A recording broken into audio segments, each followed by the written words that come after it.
哎，你知道吗？其实这边是我们第一次约会的地方，哎。啊，真假的我都忘记了。对啊，所以其实我特地选的地方是要跟你说一件事情。等等，等等，我准备了一张考验要给你，先完成之后再说你想说的话吧。好，我看一下。好，那你等我。加油！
这些挑战，就像我们未来所要面临的，我必须勇敢。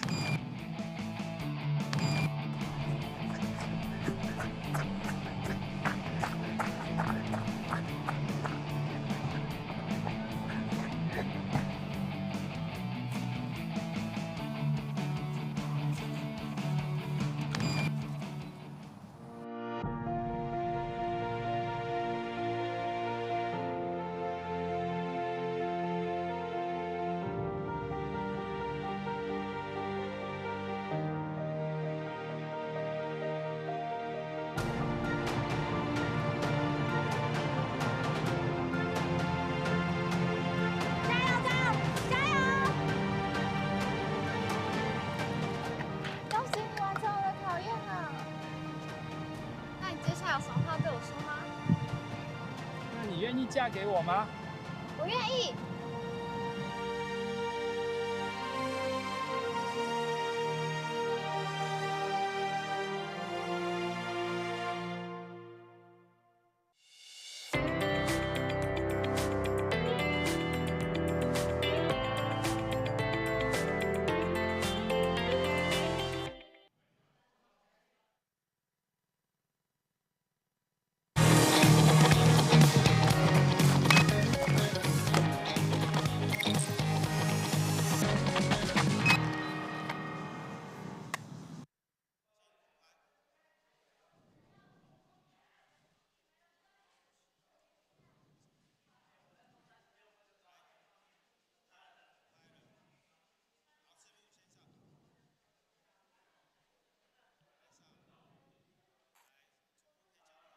好，各位观众，大家午安，欢迎收看2024朱伦杯全国定向越野锦标赛暨全国排名赛。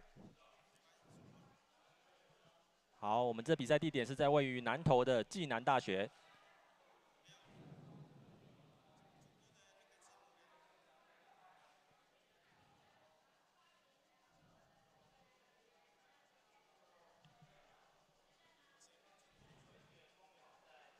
好，今天是个非常好的天气啊，风和日丽的午后。那我们有将近大概有150位的选手参赛。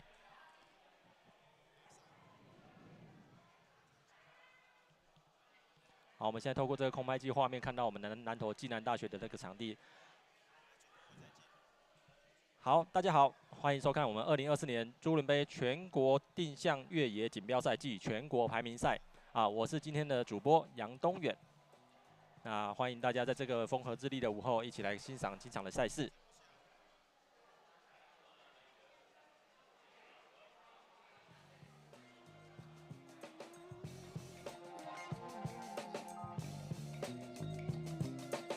好，那这场比赛呢，我们可以看到那个现场的温度现在31度C，那湿度有到62%。那其实体感温度大概可能到38、39，所以相信对今天的参赛选手来说，会是一个蛮大的考验。对，今天天气真的非常好。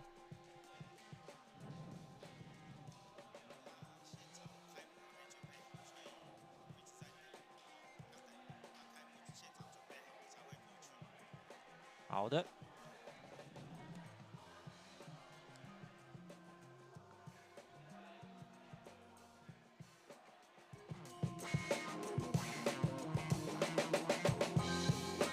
好，那我们第一项越野运动呢，这个也是现在越来越普及的一项赛事哈。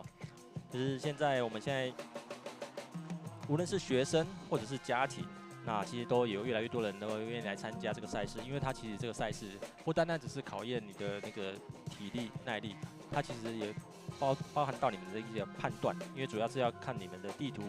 如何看地图？那如何去那个做个决断？你要怎么样走这样的路线？你要怎么样去判断？啊，所以其实这个在现在的越来越多人喜欢这个运动呢，就是因为它有这样子的乐趣跟这样的挑战。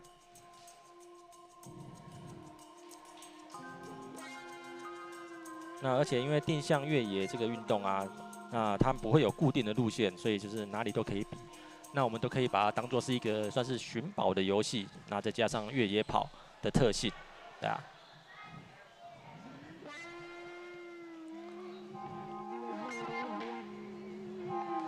所以我们看到今天的参赛的民众啊，就是有小到从10岁组的开始，然后最高有到65岁组，对吧？所以这真的是一个老少咸宜，适合全家大小一起来参与的运动。我们看到现场的济南大学的环境也是非常的舒适啊，也是绿意盎然。好，那这个现在画面上看到的，这是我们的那个检查点，就是每个选手在经过的时候就要去那个用他的那个指卡在这边感应一下。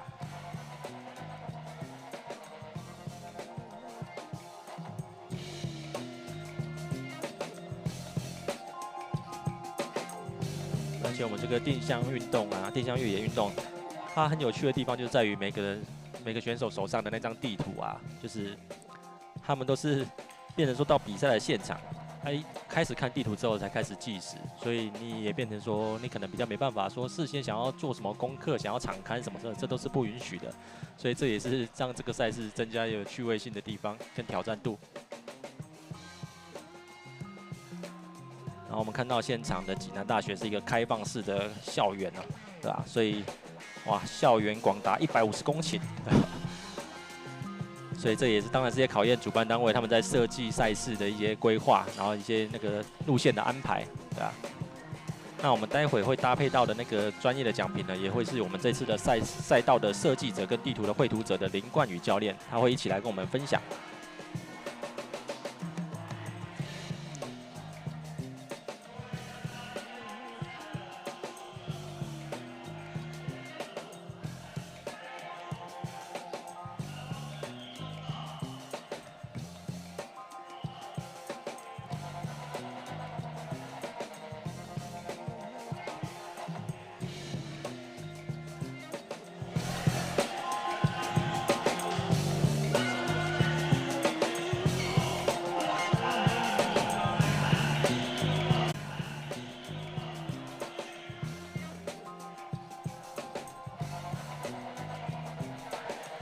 好，那我们再简单介绍一下定向越野这项运动，它有分2种赛制。那通常呢，有分一种是顺点赛，还有一种是积分赛。那我们今天采取的是顺点赛，也就是说，参赛者要按照一定的顺序通过各个检查点。那他们要在最短的时间内按照顺序通过所有检查点之后，那就是最快的就是冠军。所以，如果你在过程中你有错过某个检查点的话，那他最后就会判定你为失格，那成绩就不算数，对吧？所以这就跟另外一种的积分赛就比较不一样。积分赛是它不用，你可以参赛者可以自由选择你想要通过的检查点，然后它会有依照难易度然后分数的高低，那你最后就是以积分高低来作为判断那个成绩的依据，对啊。所以今天我们是以采顺点赛的方式，然后我们每一组间隔就会隔1分钟做出发，依序出发，对。那比赛的时间是限时60分钟。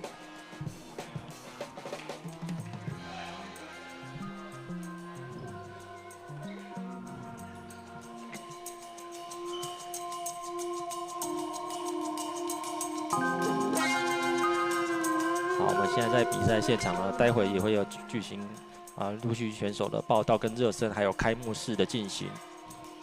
那现场还会再宣布一些重要的讯息跟赛事的注意事项。那比赛就会预计从2点选手正式出发，然后到3点32分结束比赛。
那这些赛事完毕后，我们国内还有一场那个113年全民运动会。那大家完毕后，大概就会归队先来参加这次的赛会，也这边大家都有。接着下来一下。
有一个感情外，帮那个暨南大学有教授。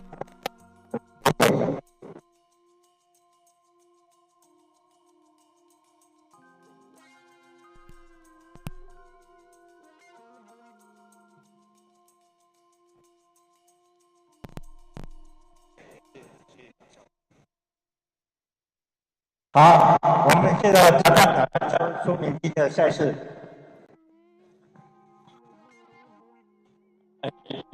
是的，比较少。我是今天的班长林克宇，这边跟大家做几个说明。等一下，我们在这边看到我的右手边，就是对我旁边这边有放了一个清除跟 check。我们今天用的纸卡是 Spotlight 的 Air。等一下你们在清除完之后再打 check， 功能就会开启。开启之后，可以到旁边这边另外一个架子，这边上面有放一个乌鱼子，有一个感应器，你可以把你的 Spotlight 的 Air 纸卡过去感应，可以去测试你的 Air 功能是不是已经正确的开启了。那我们今天在这个2功能开启之后，你就不需要再把你的纸卡打到乌鱼子的孔里面，你只需要手挥过去。它感应成功的时候，你的纸卡本身它上面就会亮灯，会有声响。它有亮灯有声响，就代表说你的成绩已经记录进去了，你就可以再跑去下一个点了。好，再来就是我们在今天的校园里面，虽然说校园是一个相对比较封闭的区域，但还是有部分区域可能会有车辆通行，所以如果有在需要跨越马路的部分，还请大家要务必留意车道上面的你自己的人身安全。再来，我们现在的时间1点40分，在我讲完之后。要请大家帮我一起跟着我们的裁判人员移动到我们的赛事管制区。管制区在我们的学餐前面。那我们那个地方里面同时也会有洗手间可以使用。那请大家轻装过去，不要带太多不必要的东西。你不会用到的东西就留在这边，准备好了再移动到我们的出发区。在1点50分之前，所有现场的选手都要移动到我们的管制区里面。如果你在50分之前没有移动到我们的管制区里面，视同失格 DQ。好，所以请大家留意一下时间，在我讲完的同时，就可以跟着我们的裁判人员移动到我们的管制区里面。我们这边我们的裁判人员试一下你的器材之后就可以到现场了。那预祝大家今天在谢谢。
好差，我就想要听那个回扣声音，就因为我们小小的喇叭真的。没有，我刚才在问他，就是我说，等下如果还有用。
所有的选手已经陆续要开始准备报到跟准备出发。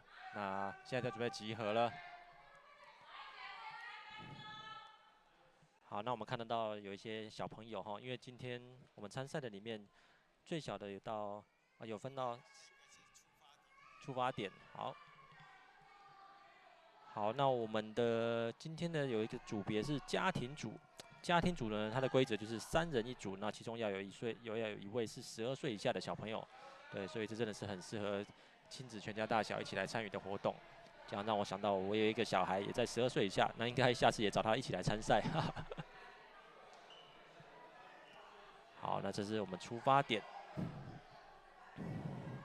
出发点在我们那个暨南大学的学生活动中心这边。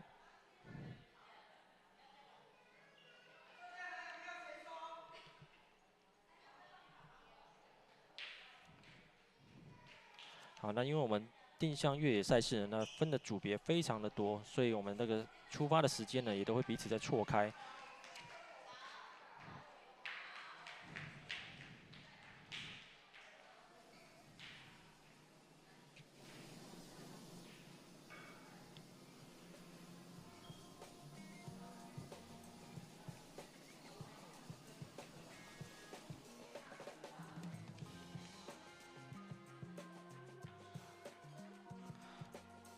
所以我们各个组别在2点一开始出发的各个组别都会有人，比如说无论是精英组的、公开组的，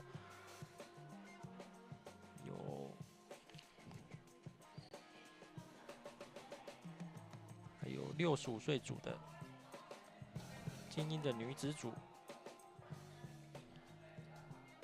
还有女子16岁组，这几个组别，还有家庭组的，都会先是2点就先出发。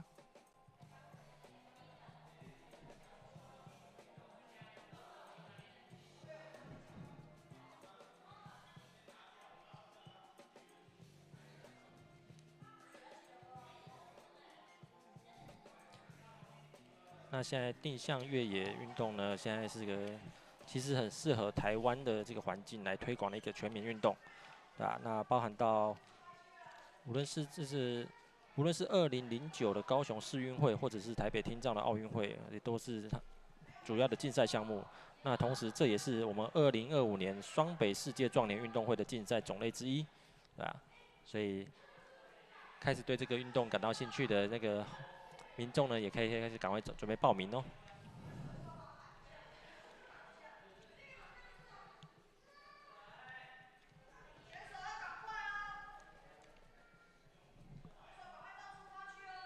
好，我们现在看到所有的选手陆续往出发区去移动。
好，大家好，那我是今天的主播杨东远。那我们身边的那个专业奖评呢，我们欢迎到我们的林冠宇教练。教练你好。Hello， 大家好。好，那林冠宇教练呢，也是我们这一次赛道的主要推手哈，他是主要的我们赛道的那个地图的绘制者跟赛程的设计者，对吧？那我觉得今天那个教练的经验非常丰富，待会可以分享给我们的专业的奖评。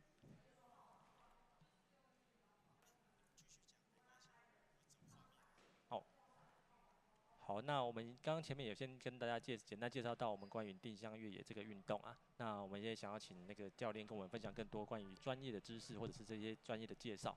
对，那想先请教教练，就是我们这一次的这个赛道啊，觉得因为台湾其实越来越多这样子的赛事嘛，对啊，那不知道您在这一次的赛道设计上有没有什么样的有趣的点或者什么想法可以跟我们大家分享呢？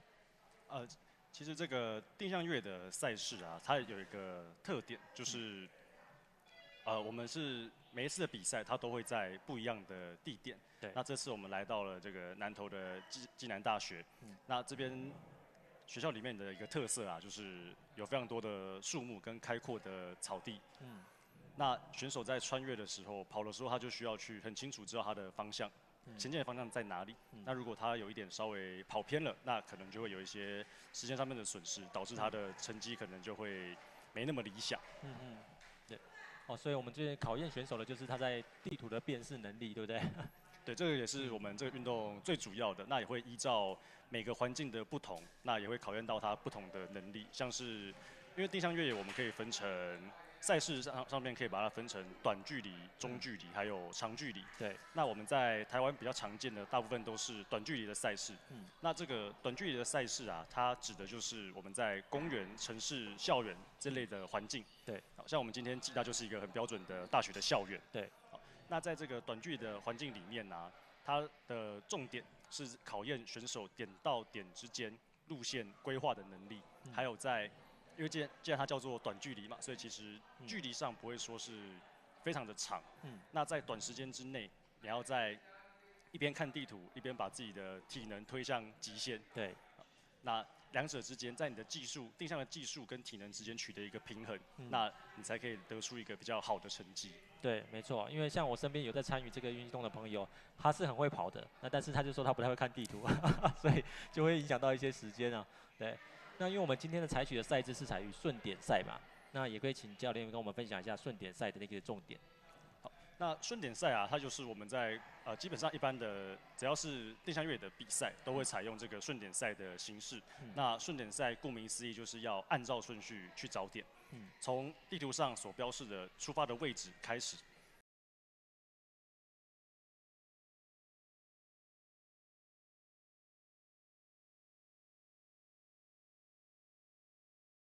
不太一样。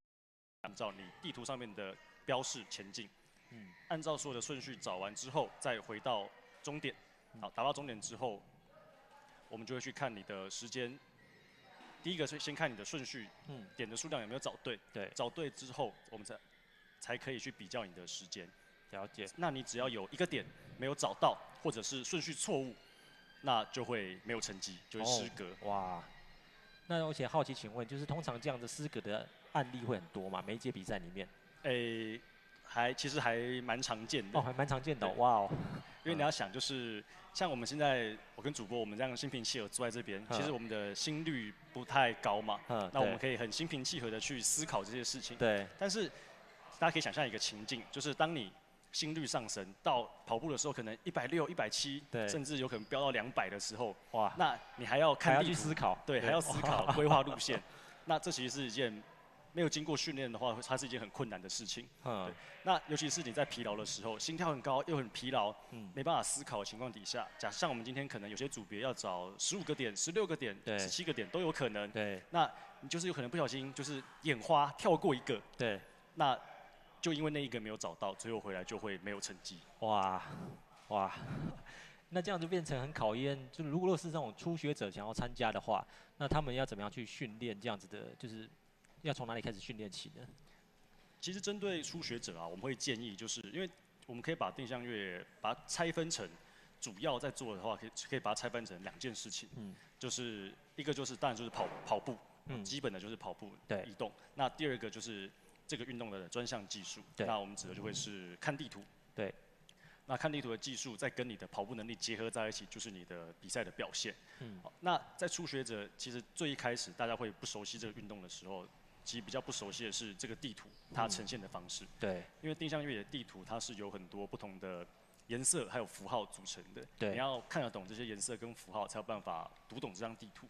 针对初学者啊，我们会比较建议就是先看懂地图，真的懂得怎么去规划路线之后再移动。对，因为我们这个运动啊，它其实有一个别称叫做智者的运动。智者的运动，没错啊。那既然是智者的运动嘛，其实就会知道我们这个运动它是需要动脑思考的。对，思考其实是第一优先。如果你不知道路线该怎么跑的情况底下，其实你是没有办法把速度提升起来的。对。你会充满不确定性嘛？对。你会很犹豫，然后有点迷惘。对。所以其实先想好路线是第一优先。当你有任何的不确定或者是犹豫的情况底下，那我们宁愿你停在原地，花个5秒、10秒，仔细冷静思考，观察一下环境跟地图，想清楚了之后再移动，会比你盲目的跑还要快。OK， 就针对初学者而言，他们要先做到的是先不要跑错，对，先不要看错地图。然后通常对于那种进阶的老手来讲的话，变成是他要如何去很快的一个接一个的，他能够很顺的，不会停下来脚步这样子。对。就对于一些比较进阶有经验的伙伴的话，就会是怎么样把赛事连贯的进行下去。对。就像我们今天用的这个感应系统啊，它其实是不需要像以往我们旧的，它可能是需要打卡是有停顿的，必须要有一个1秒的停顿，才有办法去感应的。对。但是我们今天用的这个系统啊，它是非接触式的，就是它是有一个感应距离的。大概间隔10到20公分的地方，我们的指卡就可以跟我们的感应器感应得到了。所以其实如果你的跑速跟你的地图是有办法做结合的情况底下，你是可以很流畅的过程中遇到每一个点都不需要停顿。这样子很好，因为这样对选手来说也是更为便利。对，他就不会说一直要跑停停这样子。对，因为我们的每一次，如果像以前啊，我们在用那个接触式的，需要打卡进去的时候，我每到一个点，我就需要去停顿一下。对。其实这个停顿的感觉是不太流畅的。对。那我每次就需要停下来重新加速，停下来重新加速。对。那我一个比赛可能要找10几20个点，那我就需要重新起步这么多次，其实是很疲劳的。对。所以等于是选手不断的在精进他们的技术、他们的体能，但是我们的大会，我们也不断的在演化我们的科技啊，我们的这些那个检查点那些，对，让选手能够更加的有个更好的参赛体验。对，没错。因为我光是看地图，它就是有一些显示说什么可奔跑的地方，或者是漫步穿越、行走穿越，或者是难以穿越，对吧？我觉得这些都要是能够看得懂，他们才会知道说我到底哪些地方是可以冲的，哪些地方是可以要慢慢走的。对，好，我们现在看到已经2点了，好，所以已经开始有选手陆续出发了。像我们今天的。我们定向越野赛事，它跟一般的我们可能比较常见的路跑啊，或者是越野跑，最大的差异就是在于每一个选手都会有自己的出发时间。对。那在短距离里面，同一个组别的人，因为我们的地图，同一个组别的人，他的地图顺序要找点的顺序会是相同的。好，那为了避免这个跟随的情况发生，我们就会有一个出发的间隔。对。同组别的最短的间隔是1分钟。OK，好，我们刚刚看到画面也是一家3口，那就是我们刚刚提到的家庭组，就是有一个12岁以下的小朋友参加，对，这是个很棒的画面。我们这个运动也非常适合亲子一起同乐。对，没错，因为我刚刚也有提到说，我有2个小孩啊，所以他们其实也都是在在这个年龄，以后应该找他们一起来参加。对。好，那我也想要请教教练，就是因为其实我觉得台湾的环境啊，其实蛮适合在推广这个全民运动嘛，就是那不知道你现在参与的全台湾的这样大大小小的赛事，或者是各式各样的场地，那您个人有没有比较偏好，或者是比较喜欢怎么样的场地呢？像我个人还在当选手的时期，其实我是比较喜欢，我是比较针对短距离的赛事，对，就是在城市里面的这样子的环境。因为第一个就是短距离它的比赛时间不会很长啦，对，就是我们的胜出时间。其实，在国际的规范里面，短距离的胜出时间是15分钟。那在这个15分钟里面，你就尽可能的去推进你的成绩。对。那再来就是它在城市里面，其实它是一个我们在日常生活中就是很平易近人的环境。对。那它可能是在复杂的巷弄里面，也有可能在很开阔的公园。对。或者是像今天我们在暨大里面，它是有一些。因为是大学嘛，所以里面会有很多的校舍的一些建筑物。那这边就会比较像是一个复合式的场地，有很多的建筑物、人造物，对，还有很多的开阔的草地跟林地。对。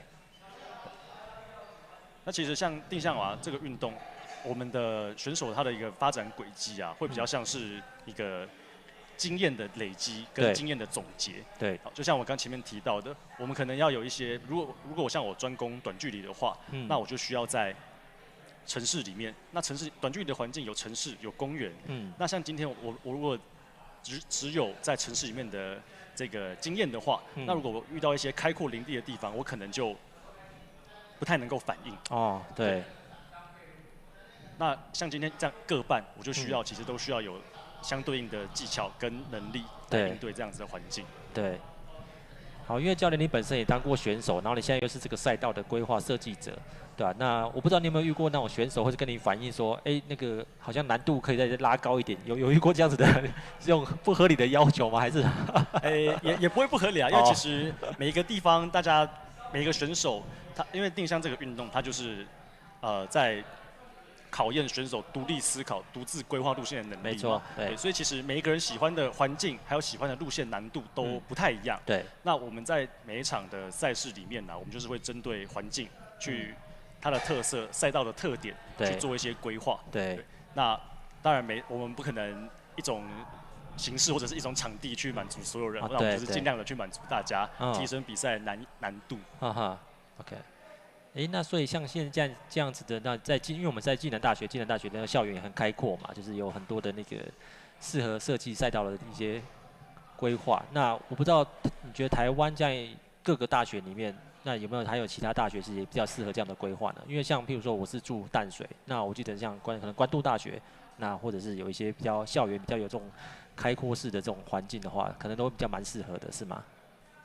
校园的话，它第一个，其实我们在办赛事啊，或者是办这些训练活动的时候，会有一个考量。第一个最优先的考量就会是安全的问题。安全问题。对，所以校园其实很符合我们这个安全的考量，因为相对是它就是比较封闭一点的，然后是可以比较可控的。哦 ，OK。好，那在校园里面，对，像刚刚提到，我们可能像台北啊，我们那些什么阳明大学啊、北艺大啊、台大啊，对这些其实他们这些校园都很适合对办理这样的赛事。那我们现在这样全台湾一年下来大概会有几场的这样的赛事呢？像协会这边的话，我们一年基本上都会有7到8场，那还会再针对不同的情况，再增加不同的场次。对。哦。所以真的是越来越适合推展成全民运动，阖家大小的一起来参加。对，像我们就可以看到我们今天的这些组别啊，我们总共有10几20个组别。对。那定向的组别我们是用年龄来区分。像我们协会的赛事是以从10岁开始。对。10岁开始，每2岁一个区间到20岁。20岁再往上的话，就会有我们的公开组。公开组再往上就会有我们的最高组别精英组。精英组，对。好，那精英组再往上的话，我们以年龄来区分，就会来到35岁。35岁开始的话，就是每5岁一个区间，那一路往上到就是没有上限，只要有年纪再往上的长辈愿意报名，我们都会开相对应的组别。对对，因为我们看到今天有65岁组的有一个男子参加，对。像这个运动啊，我曾经有看过一些，就是因为这个运动来自欧洲，那我就有看过一个瑞典的报道，他是想说，甚至是还有一个100岁的爷爷，他也是有报名持续在参加。哇，100岁，哇，他真的是很享受这样子的现场的那种感受。对，这也是我的长期目标，我希望我也可以像他一样，就跑到太棒了，这太棒了，跑到我跑不动为止。对。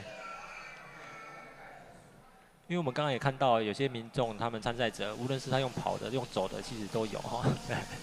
对，像因为我们有很多不同的组别，所以其实我们的这些组别它的分类方式啊，它的难易度的差别。对，其实我们在组别就已经区分出来了。OK， 比如说像我们的10岁的，10岁的组别，它的距离就会相对再短一些，它不会像。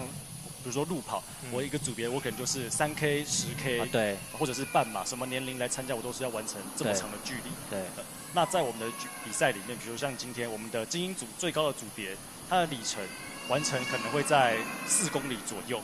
那我们10岁组它的完成的里程可能会在2公里到2.5公里左右，所以其实里程上就会比较短。那再来就是它点到点之间的那个路线难度也会相对再简单一些。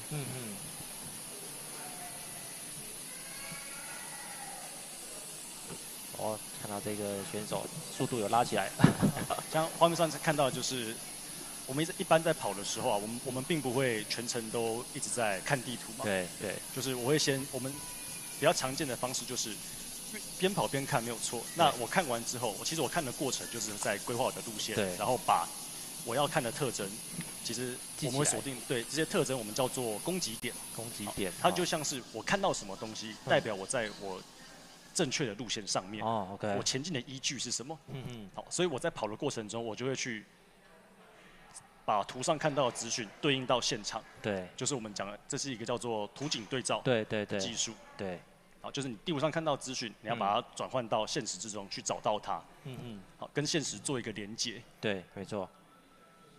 好，那也可以看到，其实大部分的选手啊，我们在跑路的过程中，就是我们都是单手持图嘛。好，那单手持图的时候啊，可以仔细看，留意一下，就是如果是一些有经验的跑者，你会发现他们的大拇指都会压在地图上，他压的位置其实代表就是他现在所在的位置附近。为什么要这么做呢？因为当他下一次，他不会全程都看地图，但是当他下一次需要看地图的时候，他只要把地图拿起来一看，去找他大拇指的位置，他就可以锁定在地图上一个比较小的区域，马上找到他的所在位置。对，哇，这也是个经验啊。没错，没错。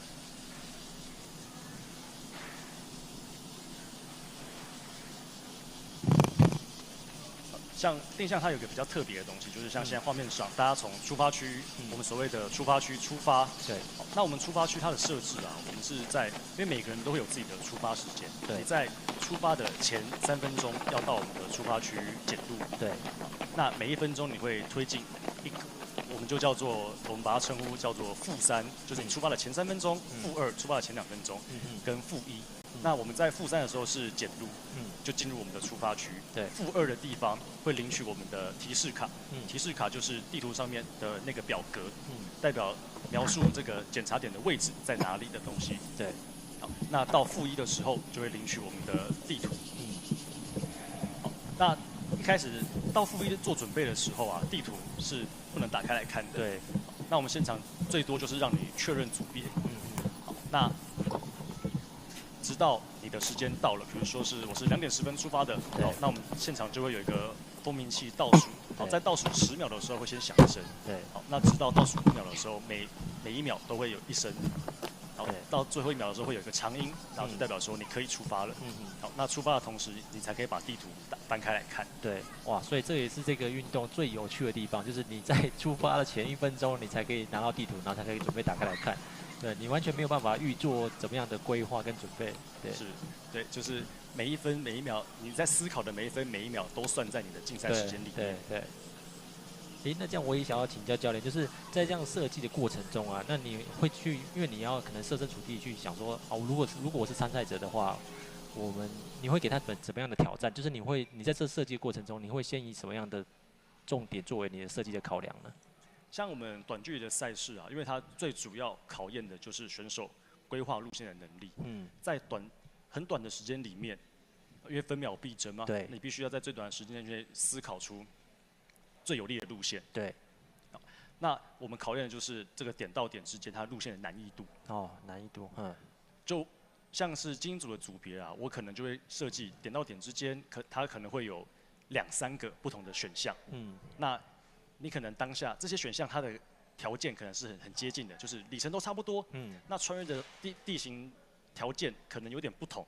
那你怎么样去知道说我要选择哪一个路线。哦，这个就是你的经验了。哦，好，对。比如说像因为今天在我们的大学校园里面有很多的道路，对，跟很多的草地，对。好，比如说我有一个路线，有一边距离都差不多，一边是要跑道路，一边是要穿越草地。对。那你会选择跑哪一个呢？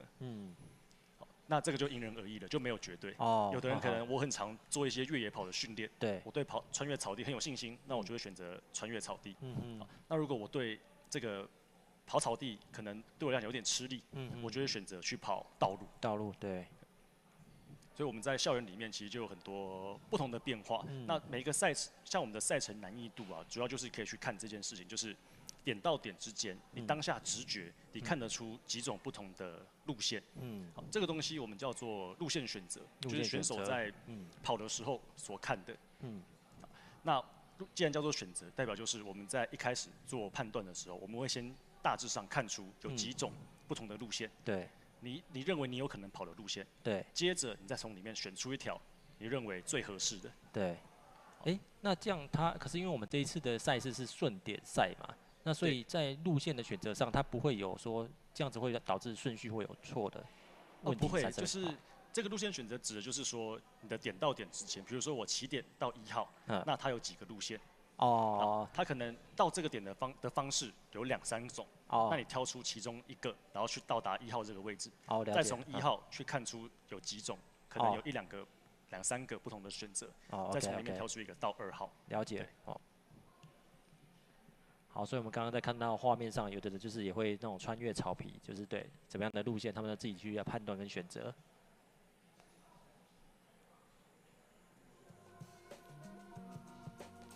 同时你也会看到他们在找到点的时候啊，也会去看一下这个我们的感应器上面的一个编号。对。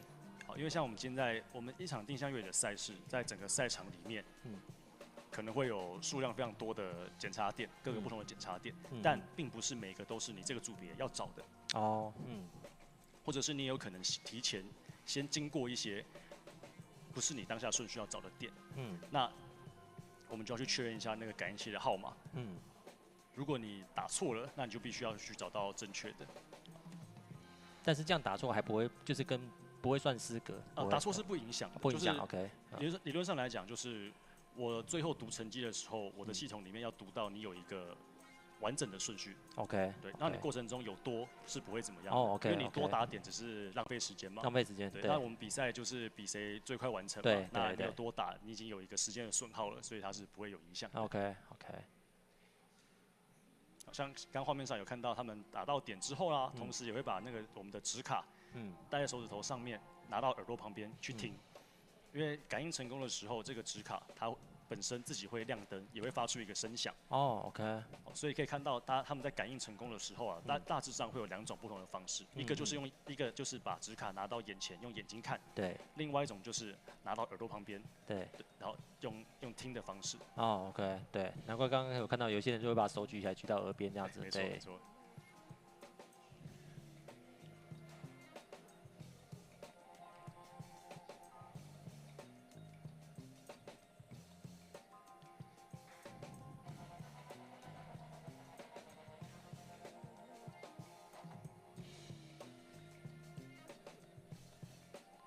那好奇想要再请教教练，就是你这样已经设计全台湾这么多大大小小这种赛事啊，无论是短、中、长距离的，那有没有曾经遇过什么让你会觉得印象深刻的一些难忘的事情呢？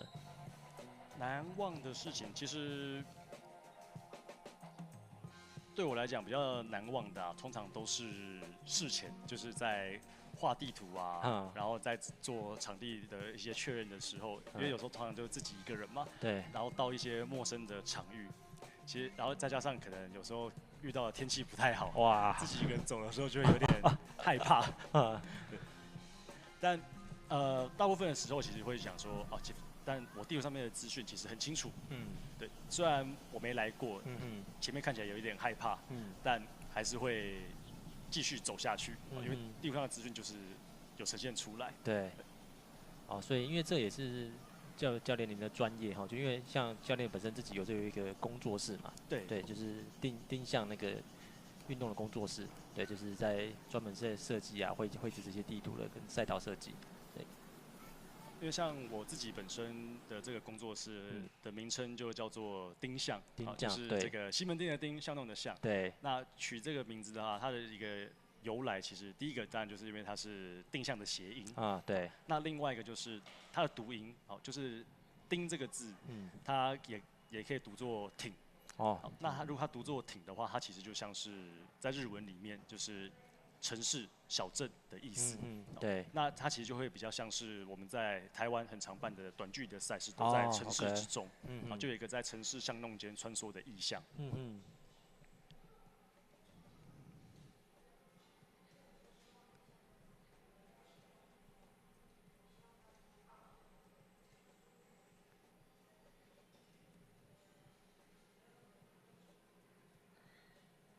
好，因为现在目前的国际定向越野总会呢，目前承认也有4种的定向的项目，就是徒步定向、跟登山车定向、滑雪定向跟沿径的定向。那我们现在台湾比较常举行的，应该就是所谓的徒步定向。对，因为其实这定向这个运动啊，它本身就是源自于北欧的山林里面。对。那在冬天，山林里面也没办法跑步嘛，所以就延伸出了有这个滑雪的形式。对。那再来就是另外一个就是大家北欧那边其实有很多开阔的山林。对。除了跑步之外，也很适合骑这个登山车，所以就有了这个形式。好，那另外一个沿径定向它比较特别一点，就是前面3种我们的讲的徒步、登山车还有滑雪定向，它都是参赛者自己透过你的双脚或者是你的工具移动到点旁边，去找点。对。那沿径定向它比较特别的点就是它一开始它设计的初衷是给行动不便的人参加的。哦。为什么叫沿径呢？你可以把它解释成就是沿着路径。哦。那沿径定向它会变成是沿着一个路径，在它上面会有一些作答的位置。好，从这个作答的位置看出去，它可能会有3到5个不同的旗子。那它的地图上面会圈一个位置。你要看出这里面这么多的旗子选项里面哪一个是跟地图相符的正确答案。哦。那它就是用判断的。那近几年来，它也是把演变成一个就是不止给行动不便的人参加，就是一般的人士，就是大家有兴趣也都可以去参加的一个形式。了解。所以这个定向越野运动，我觉得真的很适合台湾的民众参加，因为它的门槛真的比较没有那么高，对啊。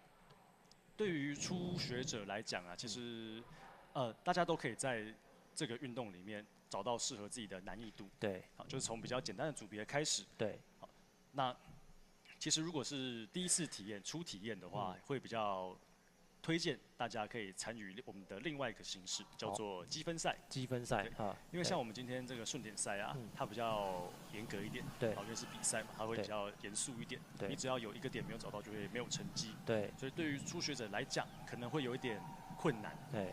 因为如果你就是一个点找不到，对，就会卡住了。对，没有办法推进嘛。对。那我们加上我们比赛也会有一个所谓的限制的时间，对，关门时间，对，那有可能你就是一个点找不到，那你最后就被关门了，对，那其实这个体验可能就会不太开心，对你同时有时间的压力跟顺序的压力，对，那初学者就可以体验我们的这个积分赛，那积分赛顾名思义就是去累积你的积分，那积分赛我们就会是一个不需要按照顺序去找的，对，比如说我今天在学校里面放了20个点，对，那我给你60分钟的时间，你就是尽可能的在这60分钟以内找到几个点，对，找到每个点都可以累积你的分数，对。好，那积分赛我们的排名方式，第一个就会比你的分数，好，那如果有人分数相同的话，我们就会比谁用的时间比较短，对，好，所以基本上你能够找到几个算几个嘛，你找到5个就有5个点的分数，找到10个就有10个点的分数，那对于可能比较不会看地图的人来说啊，就是或者是小朋友，他对地图的概念还没有那么清楚的时候，他们可能会觉得这个运动比较像是寻宝游戏，对，因为他其实看不太懂地图，可是他知道我今天要找这个橘色白色的旗子，对，他有一个很明显的目标物要去找，好，只是说过程中他可能没办法那么顺利的找到，对，但他还是有一个基本的乐趣在，就是可以找到这个旗子，对，那其实你每找到一个旗子啊，你就可以累积一点成就感，对，它就是你再去找下一个旗子的动力。没错。所以这个积分赛，它每一个点的那个分数的高低也会依照难易度有所差异，是吗？这个的话，它是可以设计的，所以就要看我们那场活动的主办单位、设计的人他怎么去安排。OK。对。那如果因为我们有一种方式，就是可能就是我们不特别安排分数，我们可能就是每一个点就是相同的分数，一个点1分，那就是比谁找的数量多。对。那另外一种我就可以用，就是像刚刚主播提到的，我们用点的难易度，比如说它的距离我们出发位置的距离远或近。对，越远的越高分，对，或者是可能比较隐秘，在一些比较不好找、没有那么直觉的位置，好，那它的分数可能就会比较高一点，好，那可能在路边很明显的，你一出去就走在路上就看得到的，那它分数就会比较低一些。OK， 那这样感觉积分赛其实蛮适合推展一些地方观光的这种活动，对不对？对，其实我们这个运动很常跟观光做结合，对，因为我们这个运动就是要去找这个地图上所标示的位置嘛。对。那如果我对应到观光区域的话，我就可以把这些点设定在一些古迹或者是有名的店家，对，各种我们希望去推广观光的地方。那借由参加这个活动，它可能是积分赛或顺点赛都可以，因为大家就是会透过这个地图来到指定的位置。好，那我们也有一些比较趣味的啊，就可以像是综艺节目这样安排一些关卡在那边。对。他可能要跟关主完成一个互动，过关我才让你去感应这个点，才可以得到这个点的分数。对啊。那这样子真的又更适合真的初学者来参与这种积分赛。没错。这种形式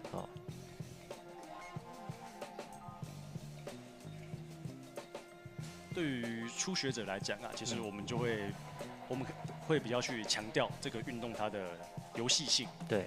先从好玩的地方让大家开始接触。对，没错。那你熟悉了这个运动，你也喜欢它这个进行的方式，那你就可以再慢慢的去挑战它更有难度的正式的比赛。对，没错。因为我们毕竟希望它能够成为一个全民运动的话，就是也先让大家能够参与者、接触者变多。对，然后你慢慢的再投入，变成这种进阶的参赛者。对。所以一开始就是要让大家觉得，这个运动是有趣的，对，是好玩的，对。像我自己会很喜欢这个运动啊，就是像我自己会接触到它的背景。我以前是在我接触这个运动之前，我是练田径中长跑的选手。对。那就是在我练田径的时候，我的教练他有安排，就是刚好有接触到这个运动，他就有带我去体验。那体验之后，其实当下没有特别的喜好，对，就是只是说我知道了这个运动，好，那就是在我一路练到高中要升大学之后，因为我以前是练长跑嘛，其实长跑大家知道就是很常在那边绕圈圈，俗称绕甜甜圈，吃甜甜圈，对，就其实跑得蛮腻的，而且环境上面就是没有什么变化，对，那当时在升学阶段就想到，其实这个运动也蛮好的，蛮好玩的，它很有趣，然后再来就是。因为它主要就是2件事情嘛，跑步。那我以前练田径，我已经有一个田径的基本体能的能力了。对。那我只要再把我的技术加强之后，我就可以比较具备竞争力嘛。对，所以我就后来就在升大学的时候从田径转到地向越野这个运动来。那这个运动它的一个特色就是，像前面提到，我们在每场比赛，即便是相同的比赛，像我们协会每年办7、8场比赛。对。我们比赛名称都是相同的，没有错，第几届某某杯第几届这样子，但是我们都会换到不同的场地。OK。同时也是借由这个方式，对我来讲，像我以前在参赛的时候，也就像是一边比赛，一边观光，一边旅游。对。到一个地方，因为通常我们在旅游的时候，我们可能都会去找一些人家推荐的热门景点啊，或是什么好玩的什么打卡圣地啊这样。对。可是像今天平常我可能其实，在要规划这个在赛事之前，我也没有来过暨大。对，我今天也是第一次来，就是借由这样子的机会，然后让我可以来到不同的地方。好，那既然我今天来到，就埔里暨大在埔里嘛，对，那我也会可能比完赛之后，我也会再到埔里走一走，或者是对，没错，像今天礼拜6，我也可以安排在日月潭，对，比赛结束我就到日月潭住一晚，隔天礼拜天再回家，就会是一个会让我更有动力去观光去玩。对，没错没错。因为我喜欢这个比赛嘛，那我也会想看这个比赛可以带我到哪些不同的地方去。对。那这样我也好奇，想要请教教练，就是因为你算是开始规划这些赛道啊，这些活动的设计，那这个运动在台湾的已经算是就是这个发展，那大概有多少年了，然后有多久，然后以及在您参与之前，那台湾它在这个运动在台湾的发展那时候状况会是怎么样？像这个运动它在台湾其实跟我的年纪一样大，就是它是96年的时候，1996年的时候进到台湾的，对，那。他在我早期接触的时候啊，我自己国中接触的时候，大概就是10多年前。那个时候可能一年就是有3、4场赛事，可能3到4场。那也没有什么训练的机会。对。还有就是我们定向有一个很重要的资产，一个很重要的东西就是叫做地图。地图。其实当时那几年，我参与了3、4年，其实。有发现一件事情，就是我们比赛的场地，那当时可能都差不多，就是几个常见的大的公园。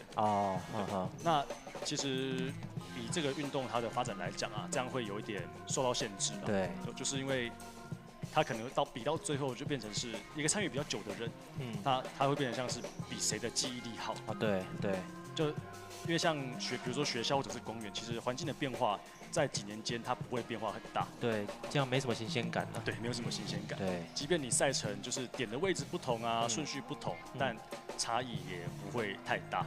而且有时候我可能有一些以前参赛过既有的印象，它反而会误导我。对，就失去了这个运动它本身比赛的意义。对。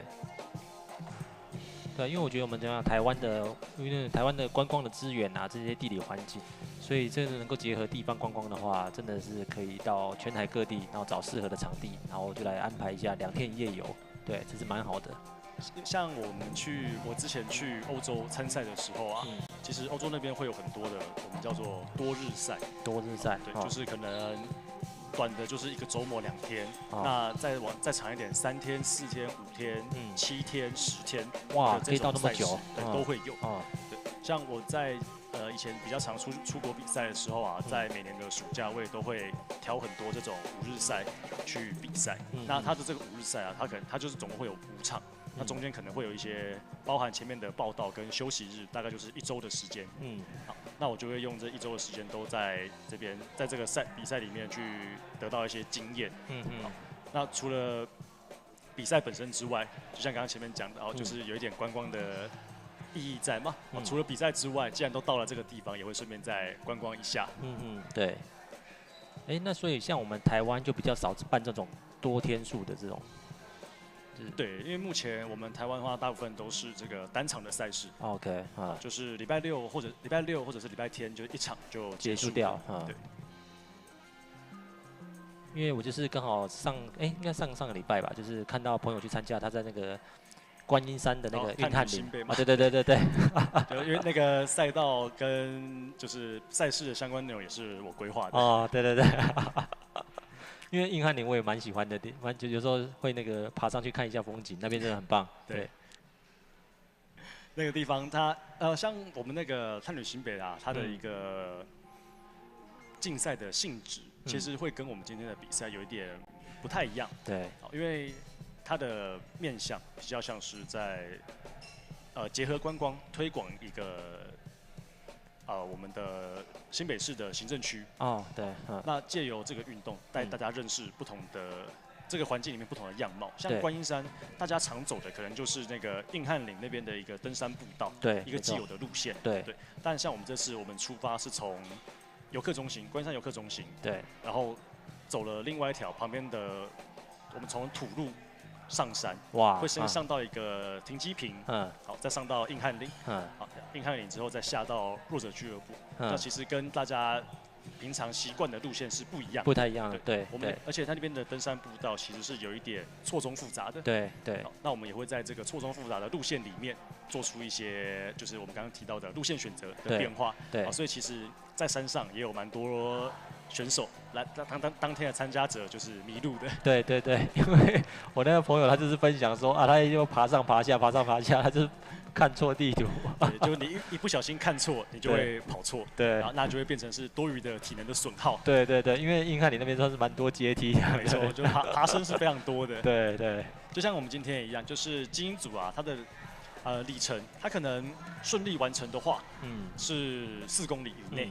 对，但是它如果有迷路的话，这个里程是没有上限的。哇，对，因为过程中所有的路线都是由你自己规划的。对，你只要有一个点跑错了，那你就要回去补救。那你一个点不小心规划也不好，那你可能就会多绕路。对，好，那这些里程跟时间的损耗都算在你自己的比赛成绩里面。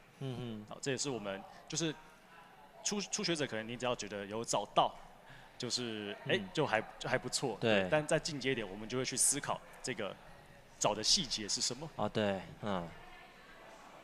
好，因为这个运动它其实就是一个细节决定成败的运动。对，好，我们就是要减少我们在比赛过程中有可能发生的一些失误或者是小瑕疵。对，让我们的比赛结果是最好的。好，每一秒、每一分、每一秒都很重要。没错。那这样教练就你的观察，现在这个运动在台湾的发展也算是有越来越多人参加嘛？这个的话就是确实是有的。因为像以往啊，以前我在参加的时候，我比赛的时候就是一年可能就是3到4场，我一场赛事之间的间隔场次蛮少的。对，就是可能要3、4个月，就是可能一季才有1场而已。那如果是我是初学者啊，那我才刚学会这个运动，结果下一次要再运用到这些技术的时候，已经又3个月了，其实我又忘了。对，我又要从零开始，然后又在迷路。那如果一直迷路的时候，其实是蛮挫折的。那最近这几年呢，就是其实疫情后，协会这边也是很积极、很努力的在推动很多不同的赛事，跟体验的活动。那包含我自己也是在台湾。各个县市里面都有在办这些相关的一些活动。像我今天也是早上，其实是在田中有一场活动，也是定向的活动，办完之后才再赶到基大这边来。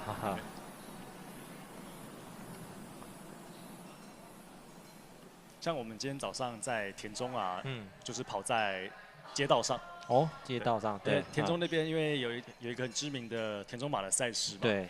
像我今天在活动的过程中，我也有去场地里面去确认一下参加者的他们的状况。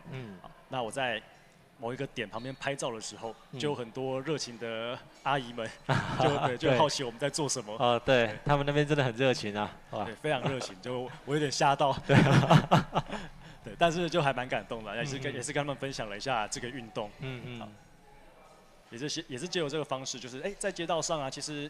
蛮平易近人的，是我们一个很熟悉的环境。对。那在地人，其实你有兴趣，你也可以用不同的方式来认识你的家乡。就是一般，其实我们在我们自己所住的范围，我们可能常去的地方就是那几个。对。常走的路就那几条。对。总有一些小巷弄，一些角落是你没去过的。那我们在设计这种路线的时候啊，就会去安排这种比较隐秘的地方。对。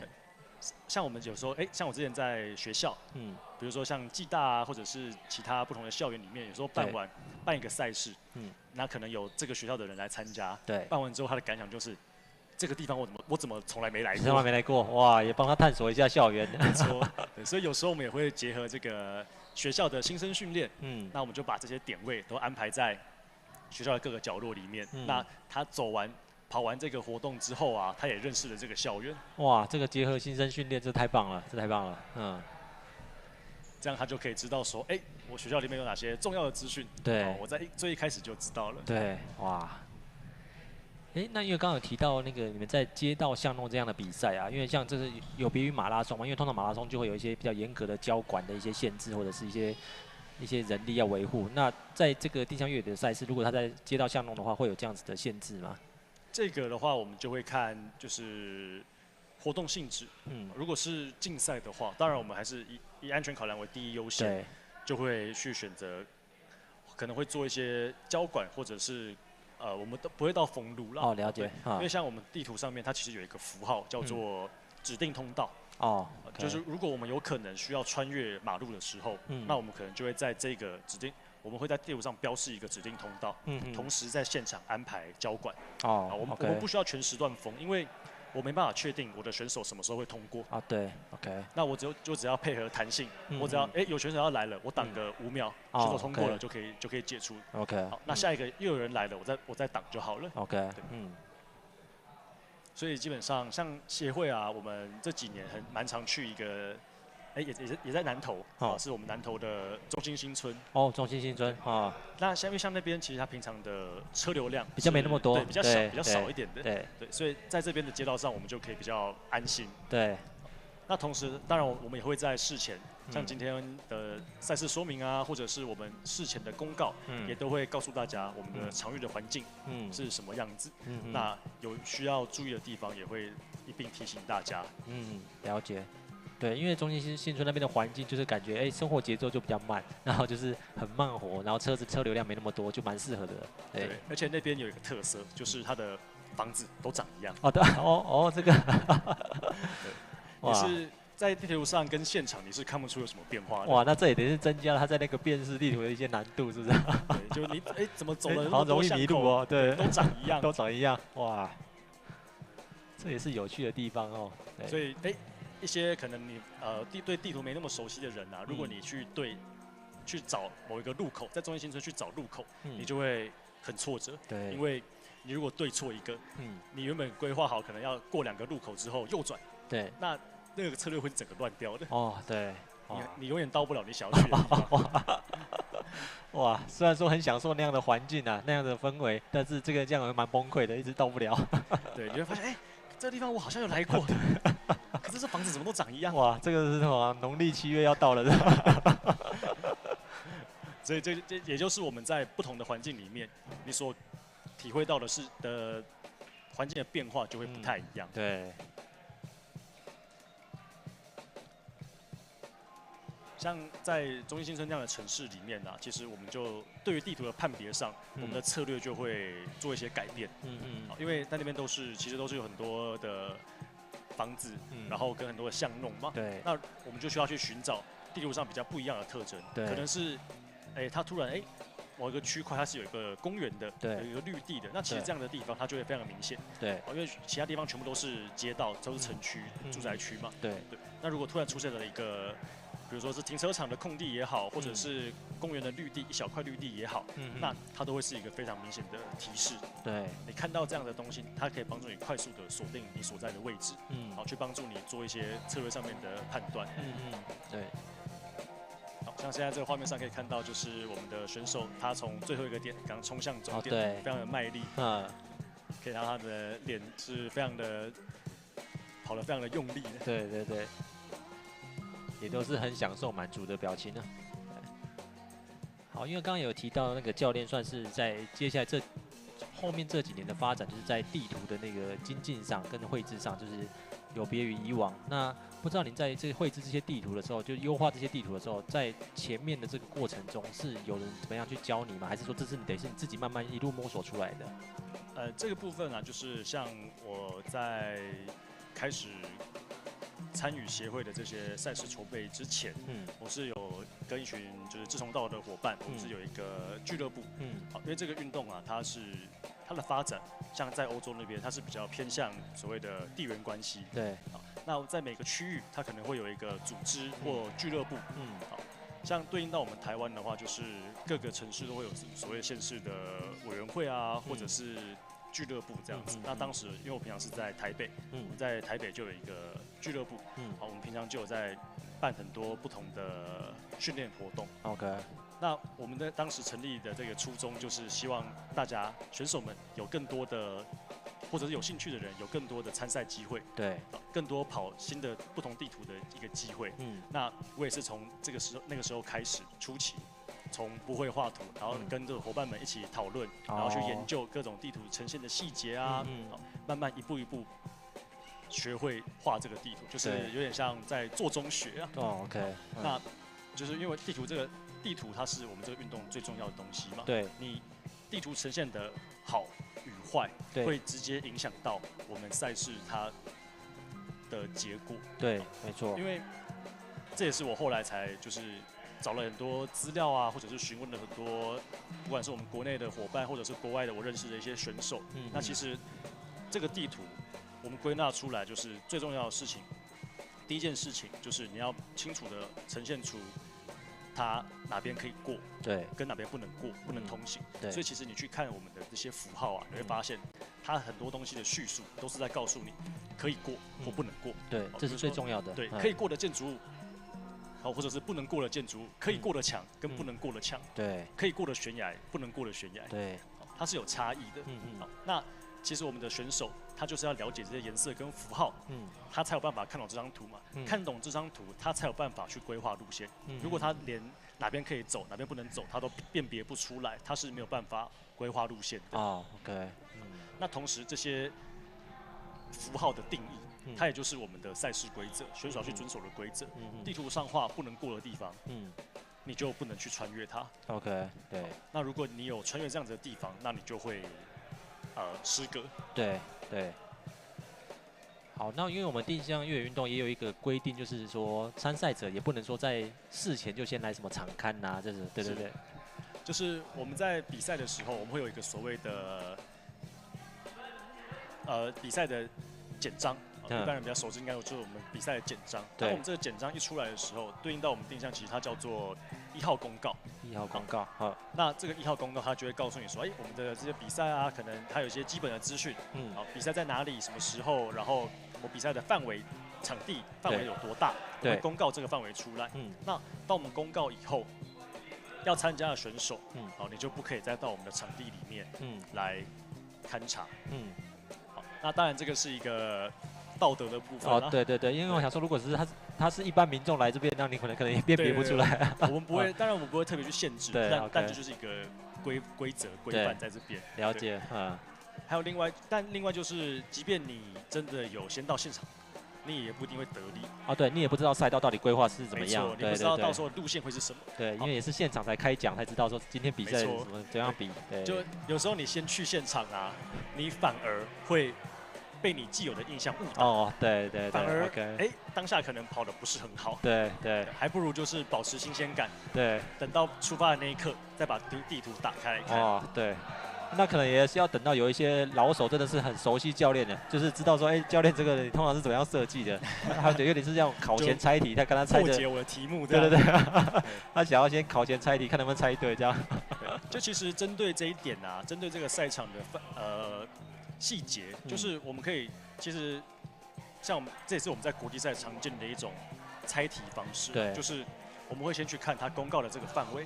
那如果这个场域里面，他以前是有办过比赛的，对，有旧的地图，我们叫做旧图嘛。那他这个旧图就会跟着公告一起发布出来，让选手知道，对，他这个场域里面之前这个图长什么样子，对，不然他会变成资讯不对等嘛。以前有参加过的，他就有这个地图，对对，所以如果有的话，他就会把它公告出来。OK， 那如果没有的话，我们就会去看他公告的这个范围在哪里。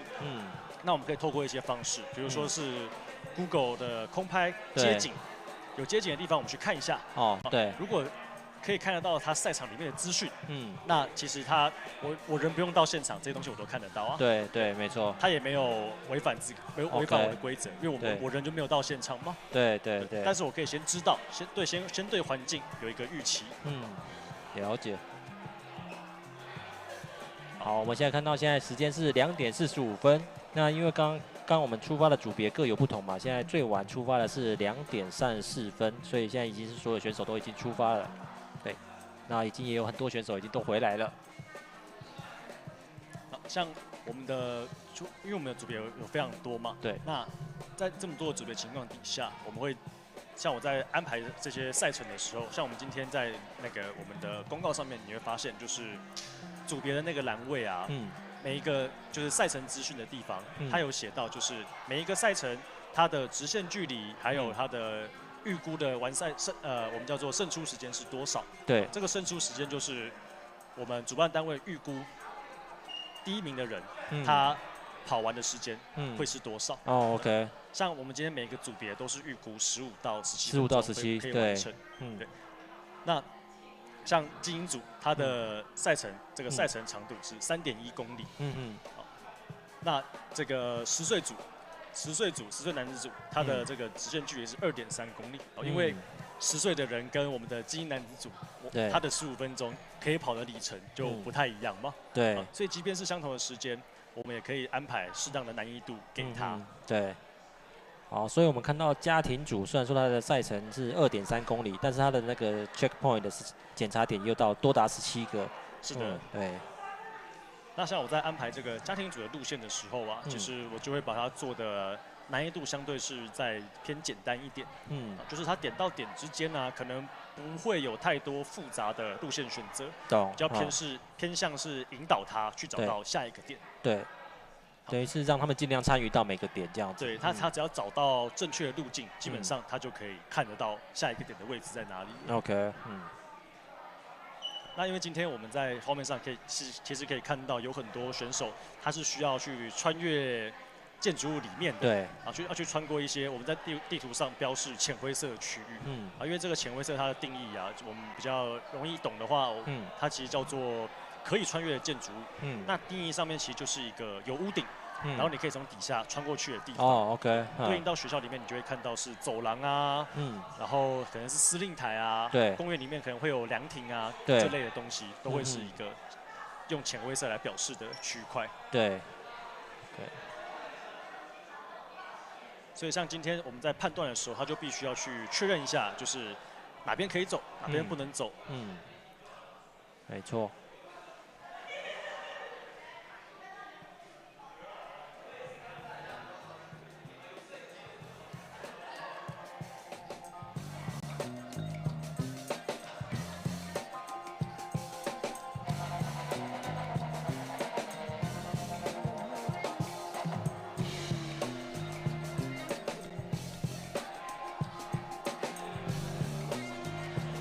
好，因为刚刚我们也提到，我们在那个定向越野的有分成短、中、长的这种3种的那个组别跟时间嘛。那我们通常这种比较长的，譬如说，因为我们今天的这种算是短程吧，对。那这种长程的，我们通常会选在哪一些地点呢？像我们刚刚前面提到，短距离我们就是在公园、城市校园里面这样子的地方进行。那进到我们的中长距离之后啊，它其实环境都会是在山林里面的森林里面。OK。那还有就是短距离跟中距离，它其实跟中长距离，其实我们就会把它叫做城市定向，还有山林定向。城市定向、山林定向，这样就很明确的分别。没错。然后还有像是我们的地图的规范，地图的那些颜色跟符号也会有一些些微的差异。OK。像城市里面呢，我们有很多的人造物嘛，就像建筑物啊，然后一些很多的人造特征，这类的东西。但是在森林里面，它是几乎没有的。对，全部都是树。对，那在这些东西比较少的情况底下，它的规范地图的呈现也会有些微的不同。了解，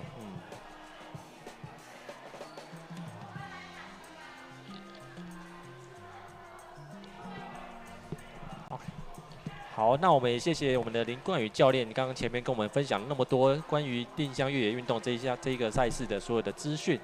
那好，我们的教练他等一下准备要去后面的一些行政的作业，还有赛事的一些后面，因为后面还有包含到一些颁奖的一些流程。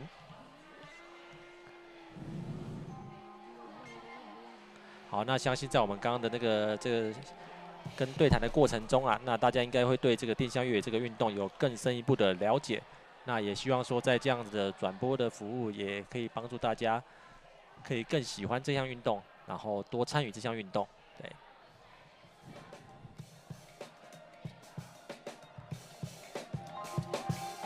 好，那因为今天的比赛呢，到最晚的回来的时间是到3点半，所以目前都还有一点时间。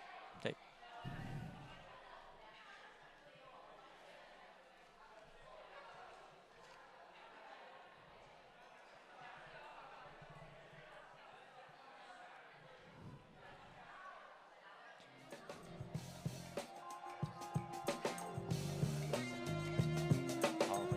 空拍的画面可以看到暨南大学的校园的环境，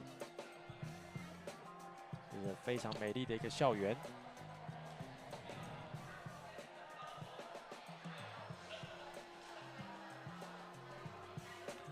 选手回来再确认一下有没有顺利的完成终点的打卡。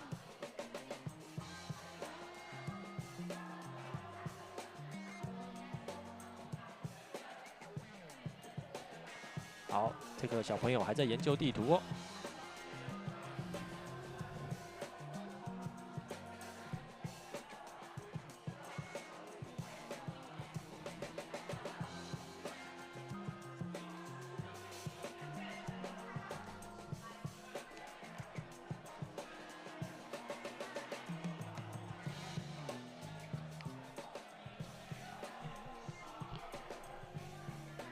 好，那感谢我们的教练又回来了，那我们可以再继续聊。我刚才也去确认了一下，我们就是目前选手回来的状况啊，对，目前大约已经有70%的选手都已经回到都已经完赛了。哇，哈。像我们今天的赛事的规划，其实前段我们就是穿梭在学校主要的教学区域，那在赛程的后半段，他们就会来到暨南大学的操场附近周边，就是有一些球场，对，然后还有到宿舍区的旁边，对，所以像我们在画面上就可以看到，他们就是已经接近，像这边是终点，那大家的我这次的安排就是所有人的最后一个点都是相同的，所以大家都会从同一个方向回来，对。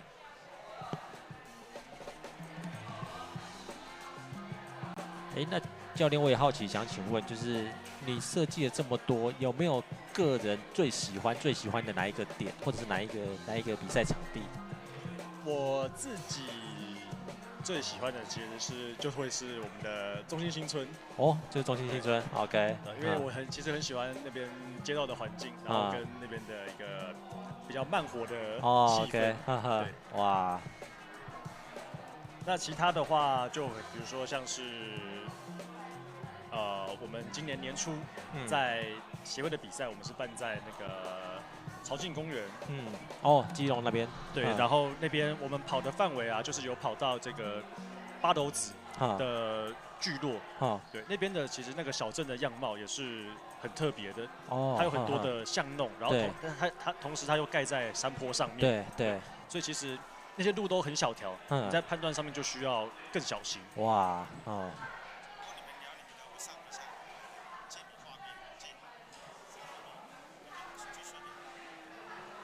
好，那刚刚这几乎在1个小时的过程中，那我相信大家也透过我们跟林教练的那些，感谢林教练的很多的分享，那也帮助大家认识了更多关于定向越野的，无论是的专业知识，或者是这些我们的趣味的一些花絮等等，对。这个运动它比较有趣的地方啊，真的还是要自己亲自下场之后，对，你可以感受会最深。对，因为我虽然没有参与过这个赛事，但是我今天这样播完比赛，我都觉得哇，有点提起我的兴趣，以后想要来参与看看，对吧？觉得蛮有趣的啊。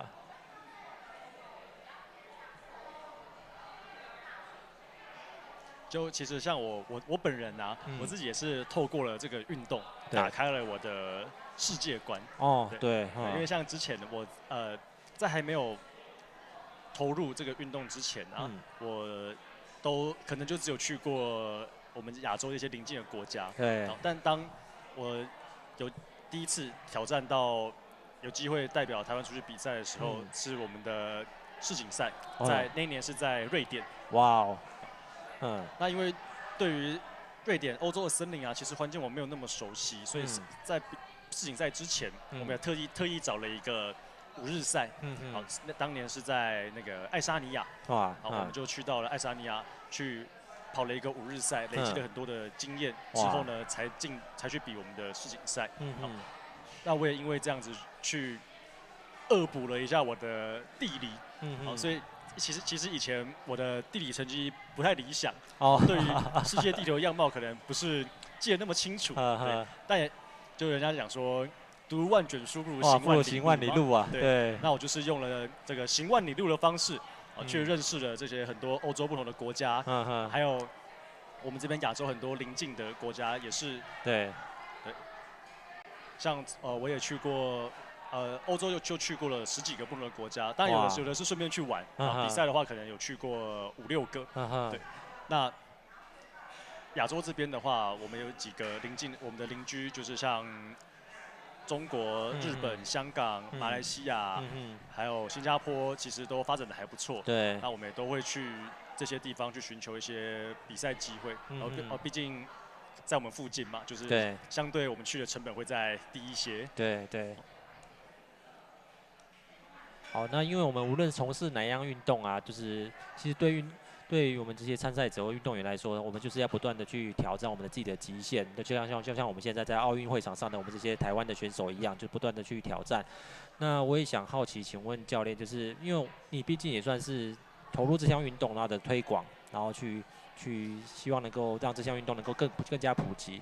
那当然，这个过程中一定不会是一帆风顺的嘛。那不知道教练有没有遇过什么样的可能挫折或者是困难？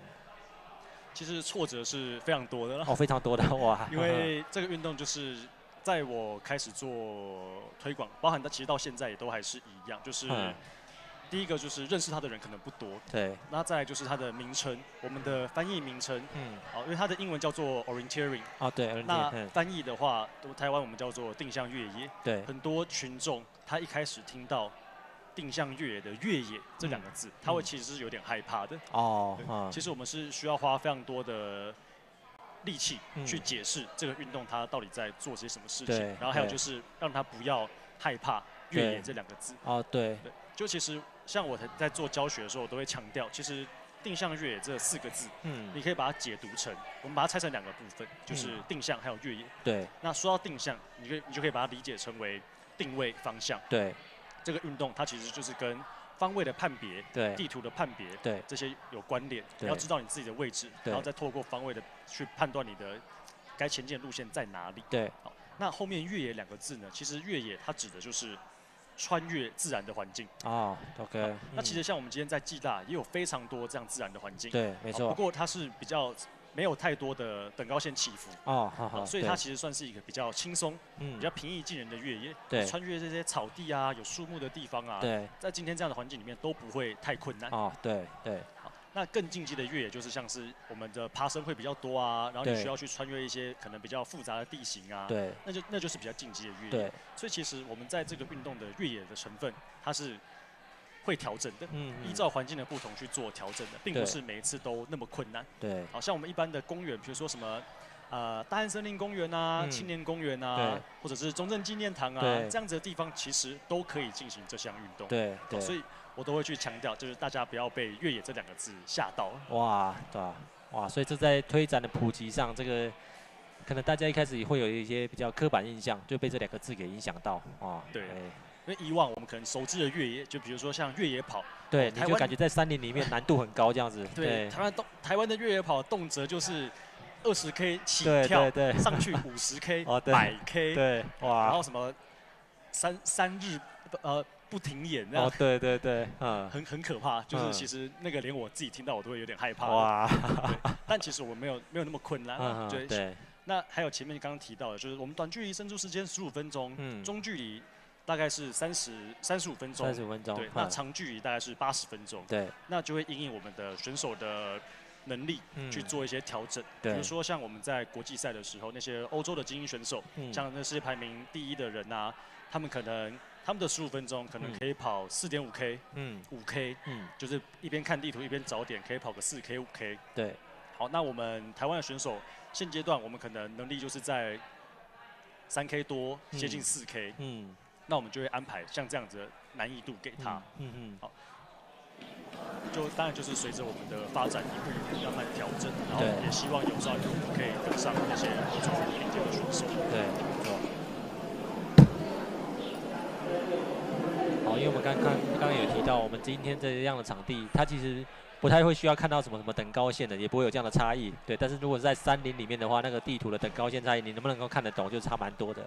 对，没错，就是我们地图的这些颜色跟符号啊，它有很多种不同的类别。对，但其实最重要的，其实最有帮助的资讯就是等高线。哦，但等高线它又更抽象一点。对对对，就是这几条土黄色的线，对，但是它又表示高低起伏。对，那你看不看得懂哪里是上坡，哪里是下坡，那就变得很重要了。对。然后哪里是鞍部，哪里是什么山谷什么的，对对。然后因为像我们在跑中长距离，在所谓的山林地上的时候，其实很多点它都是会放在这一种地形特征上面。哦，那如果你看不懂这个地形特征，那即便现场那个旗子放的再明显，你还是你也找不到，对。或者是我有可能这个点它有可能放在绿色的密林里面，那你没有把握的情况底下，你根本不敢进到那样子的地方。对。可是如果我今天看得懂地图，这些资讯我都理解，那我现在就是知道我的位置在哪里，那点一定在我面前的这个丛林里面，那你就会奋不顾身的很有自信的冲进去。对。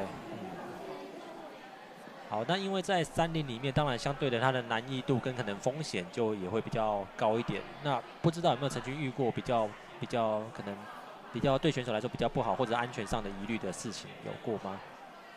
其实安全的疑虑啊，反而比较少发生。比较少OK。因为其实有一点，我们在从事户外运动有一点是很重要的，叫做就是量力而为。量力而为。像我们在欧洲的森林里面呢，它如果像一张图，它可能是假设 A3 这么大好了，对，它可能是只有精英选手的组别才会用到整片森林，整张地图的范围。那像我们用年龄来分组，比较简单的组别，10岁组，它可能只用了其中的1/3，甚至只有1/4，范围不会很大。但前提就是你要知道你现在的能力适合哪一个组别。对。那另外一点就是，其实环境里面，整个场域里面，安全的地方、可以通行的地方、危险的地方、不好过的地方，它都已经用这些颜色还有跟符号标示给你了。就我们规划路线定向的，它的前进的前提就是你已经先想好路线了。你不会到现场才发现，如果你的观念是正确的，你不会真的到现场才发现说，这里很危险。OK。我可能不小心会掉下悬崖，其实不会，因为你在一开始规划路线上，你就会去避开它。对 ，OK。这也是为什么我们要强调，其实规划路线先看好地图是最重要的。对。就你不会真的是到现场才知道说，才预期到说，才发现这里不能走。对。是一开始在看地图就应该要就已经知道这个资讯了。OK， 对，没错。这也是为什么我们地图它的重要性是这么高了。对。好，所以这样大家听完教练的解释，大家就真的可以放心的来参与这项运动。对，我们是安全第一。没错，我们不会把点放在那种什么悬崖边边啊，然后故意要让你掉下去啊，对，还是什么树上啊，不会，它就是放在一个，其实它的这个高度也是有讲究的，对，它大概就是这个旗子离地面1公尺的高度，所以它其实就在我们成人的腰际的地方，对，那你去看这个旗子，它是很好找的，不过我也会提醒初学者啊，就是其实我们在跑定向的时候，我们不是在找那一只旗子，我们透过地图在看的其实是那个地图它所圈的那个红色圆圈的地方，它的圆心处所圈的特征，我们在找的其实是那一个特征，就你在找特征，其实是比你找旗子还要容易的。比如说我今天圈的这些点啊，它可能是在一棵大树。好像我们刚刚画面上其实有带到，就是有一些点它在树边啊，或者是像在栏杆边啊。那我在视觉上来讲，有可能当下我的方向跑过去是看不到那个点的。对。但是如果我很清楚知道我今天要找的那个特征，它就是一个栅栏。好，那我远远的其实那个栅栏它可能是很明显的。那我沿着这个栅栏跑到这个栅栏的尽头末端，那我就会看到这只旗子了。OK。所以这个推断你的前进的依据，你去找到特征，其实我们都是在看地图上所标示的这些特征，就不会是用眼睛去搜寻这个旗子。对，没错。好，那我相信今天如果是有很多第一次来参赛的那些参赛者，那回去要记得重看一下我们这个今天的直播啊，就是今天教练分享了非常多的那个宝贵的经验跟美感。对吧？相信都会对你的后续的参赛的成绩会有所提升，会有很大的帮助。对，这样其实我们现在在现场啊，就是在我们的赛事中心有很多选手已经回来了。那主播也可以看到，就是有很多的选手，他们大概就是3-3、2-2成群，然后就会一起同组别的你会发现，他们就拿着地图，然后彼此之间在讨论。为什么？因为点到点之间的路线其实每一个人他思考的方式，他前进的依据都不太一样。对。但跟我能力差不多的人，他为什么这个点比我快了3秒钟？哇，对。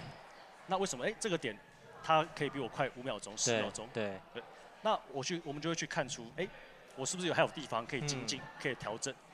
对，因为这也跟其他的一般的马拉松比较不一样。通常马拉松跑完比较不会去讨论这些东西，对。但是对，因为刚刚看到每个人都是几乎拿着地图在互相那边研究，好像有点像是我们那种以前高中啊到国中那种联考完之后，还要赶快先出来对一下答案，大家会讲说，这一题是怎么样，这一题怎么样。考完试之后，你还需要去检讨一下。对。因为那个检讨会让你的印象更深刻，而且同时你也可以去吸取别人的经验。对。那别人的经验其实它也有可能是对你有帮助的。没错。就是犯错的地方我们改进，那别人好的地方我们吸收。那在下一场比赛，我们把它或者是在后续的训练之中，我们把它内化变成我们自己的东西。那我在下一场赛事就可以取得一个更好的表现。对，没错。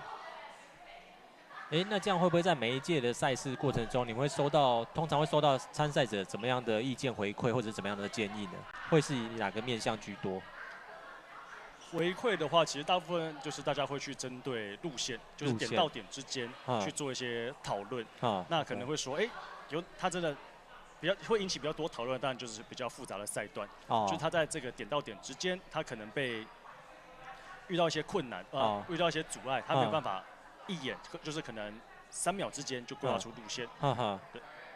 就是通常不会是很不好的那种意见，就是他给的回馈就是说，今天哪个赛段他可能觉得设计的很好，对，就是对他来讲就是可能有被考到，OK， 然后有点难度这样子，他就会印象比较深刻。那如果我们中间规划的某些赛段他可能比较单纯，对，他其实就不会有特别的印象，因为他就是没有太多选择嘛，单纯的跑过去就好了。对，好，那这样通常也是应该是教练成就感的来源就是如果选手会对哪些他觉得你考倒我了，哇，你这个设计的很棒，对。这就是我们在设计的时候做的小巧思啦，对，就是赛程的难易度嘛，我们就是透过点到点之间它的方向，来做出它的鉴别度。对，没错。所以如果真的有达到我们一开始所设想的那样子，对，那就符合预期，那也确实就是我们成就感的来源。对，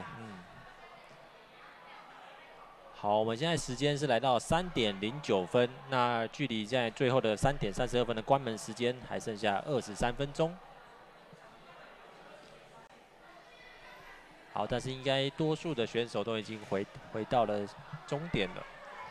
其实像我们给的这个关门时间其实算是蛮宽裕的。很宽裕的因为以往我在去参加一些欧洲的赛事的时候，其实像短距离我们所谓的胜出时间定在15分钟，有一些大部分呢我遇过了，他们可能都是给40分钟，哇，或者是45分钟，因为短距离的环境其实里程大概就差不多就是这样，15分钟，第一名15分钟嘛，对，所以其实你有经验的情况底下，你再怎么迷路，也不应该会花到那么长的时间。对，不会花到1小时以上。对，所以而且加上我们现在是暑假嘛，其实天气比较热啦。对，那这个60分钟其实也算是一个保险起见。对，要慎防中暑。对，还没办法找完，那我们就希望就是你可能差不多该回来了。对，像我们在短距离的赛事里面是过程中是不会有水战的因为时间就是15分钟嘛，其实是很快的，必须在很短的时间内去做出这些判断。对，那所以你是不太会需要去喝水的。对，就是我们会在中长距离才会有这样子水战的设计。没错。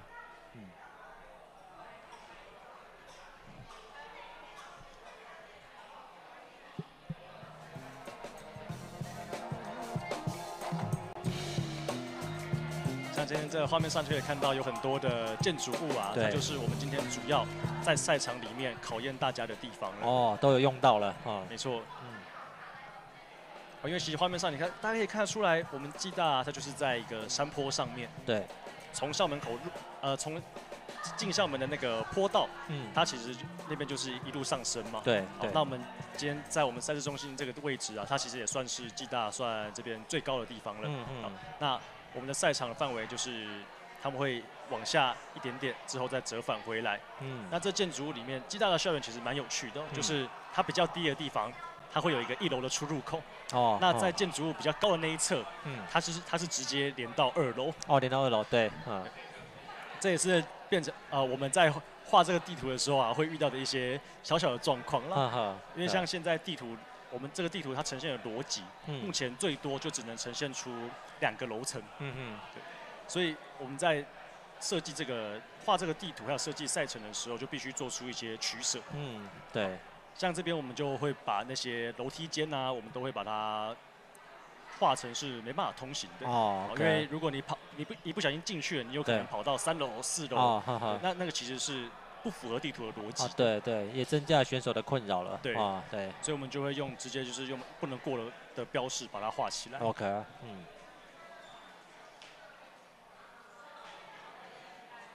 好，那在今年的接下来还有哪些地方会有这些定向越野的赛事呢？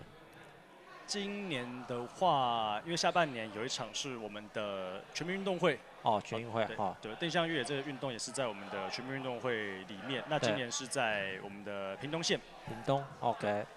我们的赛场主要都会集中在我们的恒春、垦丁一带。好像那一场啊，就是因为它的选手组成是代表各个县市来参赛。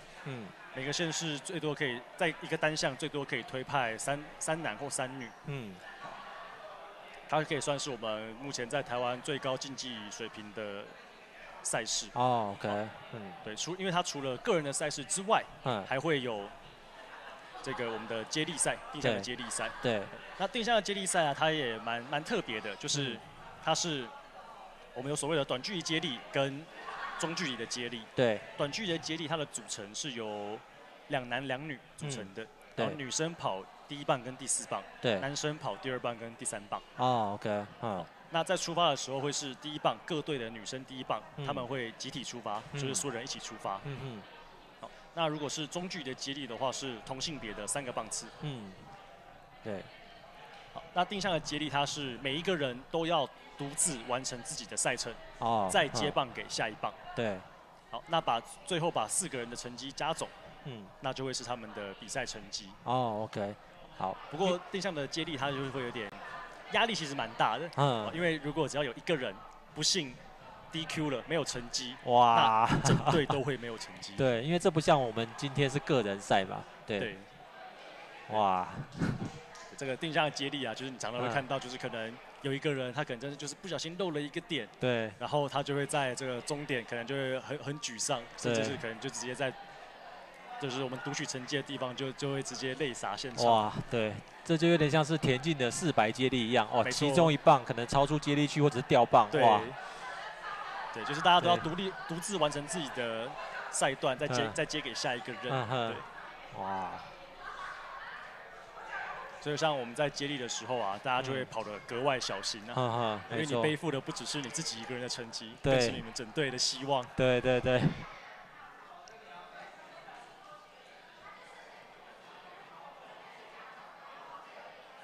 好，我们现在画面上看到的这几个参赛，应该还是参赛者吧？手上好像拿着地图。这些其实是那个已经完赛的选手。已经完赛的选手。OK。像我们有比完赛之后啊，就是大家还就是可能会去收操嘛，有些慢跑，做一些缓和。那他们也会带着地图啊，然后再到现场去做一些细节的确认。比如说，我今天哪里跑得好啊？比如说我们都同一个组别的，那我们就从起点开始。一起再体验一次。对。那我们就想说，比如说你这个点跑几秒啊？对。那你跑哪里啊？哇，有没有什么差异啊？对。你跑哪里是几秒？跑哪边是几秒啊？对。哇，这是后续的延伸的互动的个过程都还是蛮有趣的。对，不是只有跑完就没了。对。这个讨论就像我们一开始可以坐在赛事中心彼此之间讨论，那也可以直接回到赛场里面，然后进行就是直接到现场去看这些东西是最准的。对。因为有些东西你在跑的过程中，就是你没有办法看得那么仔细。好，但像现在，你比较没有压力了，然后你的心跳其实也降下来了，对，比较冷静之后，你再去看，你有可能就会发现一些特征是你当下没有看到的，没有判断出来的啊。那你就会可能就可以下一次就可以改进了，就知道说原来还有这个东西，对，其实更有帮助。哇，没错。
现在比赛时间也来到3点18分，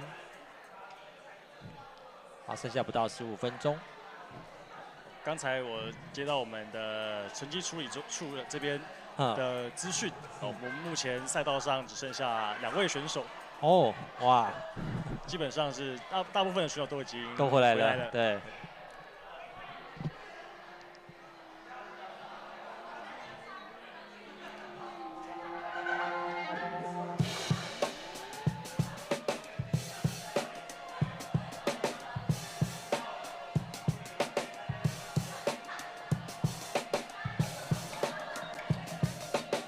像我之前都会跟我的以前练田径的朋友分享，对，就是邀请他们来参加，对，那有时候他们就会给我一个比较不一样的回馈啊，就是因为我们以前其实在练跑的时候啊，可能里程比较长啊，距离比较长，我们就会习惯在跑的过程中就会放空，就比较不去想事情，对。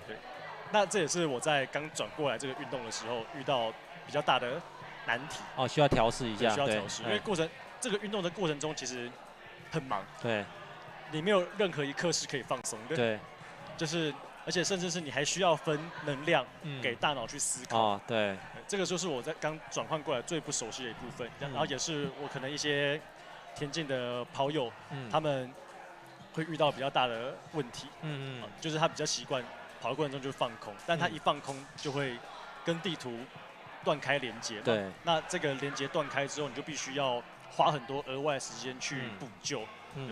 那还有就是我们在刚接触的时候啊，你也要花很多时间去习惯阅读这个地图，还有就是一边跑一边看，对，不只是静态的看，对，你还要一边跑一边看，对。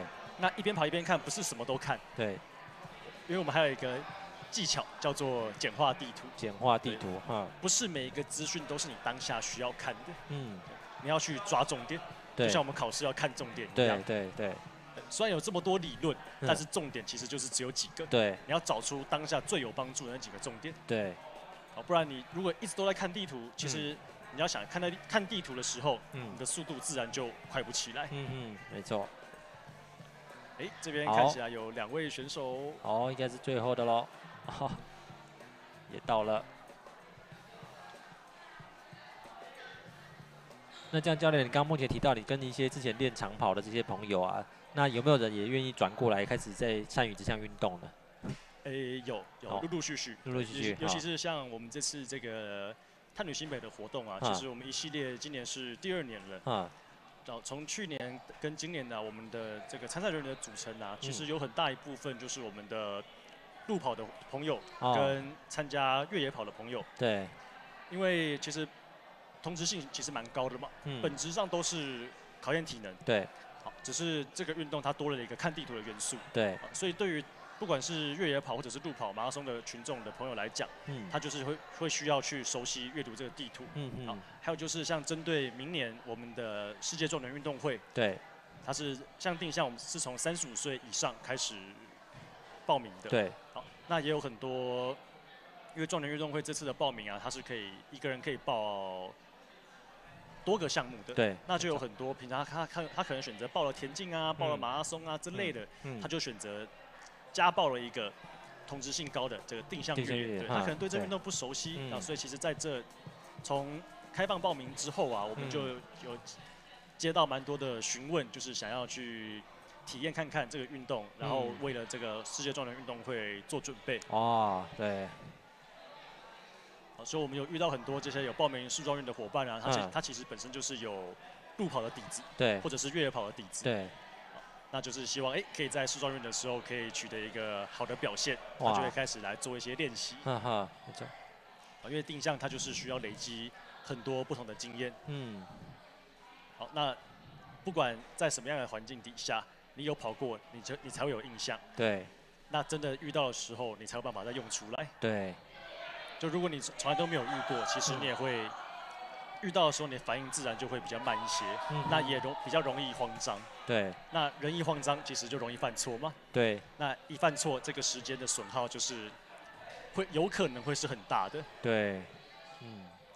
而且这个看地图的能力啊，它其实就像是我们的一个学科的能力一样，它是可以培养的。对。但它也会随着时间淡忘。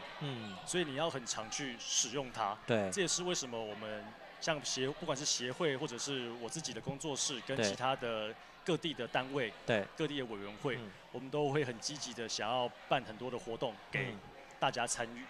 就是因为你需要去有很多的训练机会，一直看地图，保持你的这个能力，维持这个看地图的感觉，读图的能力，把它维持住。那当有比赛的时候，你才用得出来。对，没错。像我今年年初到浙江那边去参加了一个我们的世界排名赛。那我也因为一段时间没有比赛了，其实我当下的比赛的成绩也不是特别好。那我跑第一场跑，我就知道说，真的是因为生疏了。虽然那个跑感都还在，但是技术就有点跟不上我的体能。它之间那个连接是已经开始有点快不见了。我就需要再慢下来，我的技术才跟得上。那针对一些可能刚接触没有那么熟悉的人啊，他这个连接可能就会更薄弱。因为毕竟我还是教练嘛，而且还是有在做这些推广啊，然后举办一些赛事这样子。就连我这样子，我可能1、2年没有在实际下去跑的经验之后，我也会慢慢的去退化。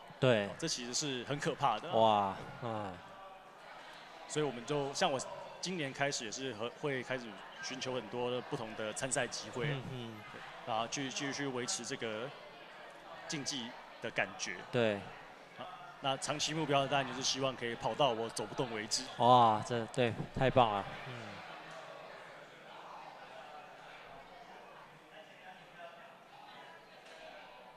这边可以看到，就是有很多选手，他们就会回去再观察场地。好，这在比赛完之后再搭这个，这个蛮方便的，让自己轻松一点。对，轻松一点，再走一次这样，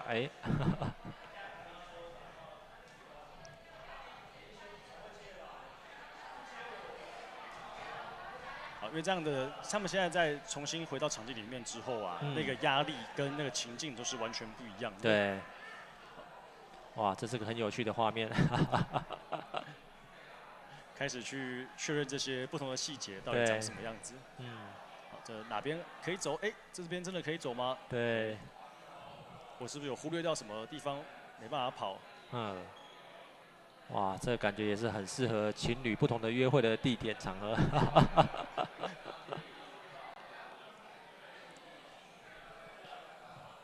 我们这个运动非常适合各种不同的团体。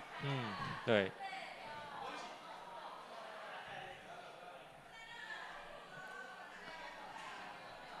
我们最后一位选手也完成了。哇，恭喜恭喜！好，那我们今天的所有选手都顺利的回来了。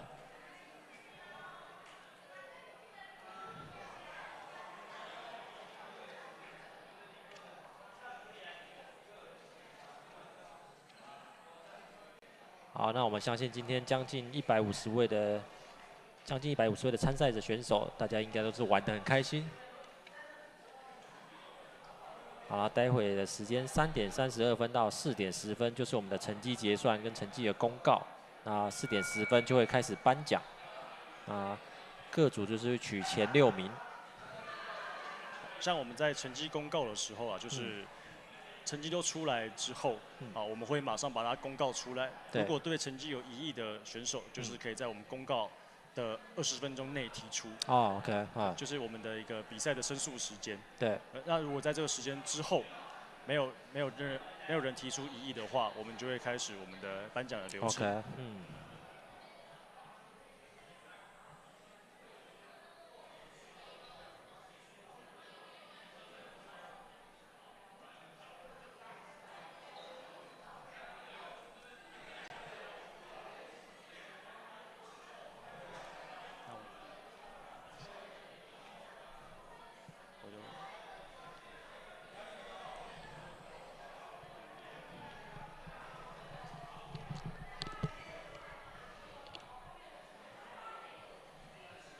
好，那我们一样谢谢我们的林教练啊，然后接下来他要准备去忙后续的事宜。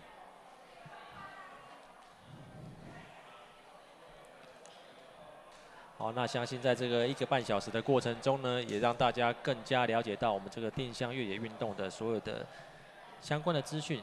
那也希望能够帮助大家更喜欢上这个运动，尤其是这个很适合台湾全民推展的这个运动。那真的是无论是全家大小、男女老少，都是很适合参加的。所以我们刚刚也听到林教练分享说，有的大学啊也是结合了新生的训练，然后结合这个越野运动，然后让他们能够借由这样的过程中更认识这个校园，去探索到一些平常根本就没去过、不了解的地方，这蛮有趣的。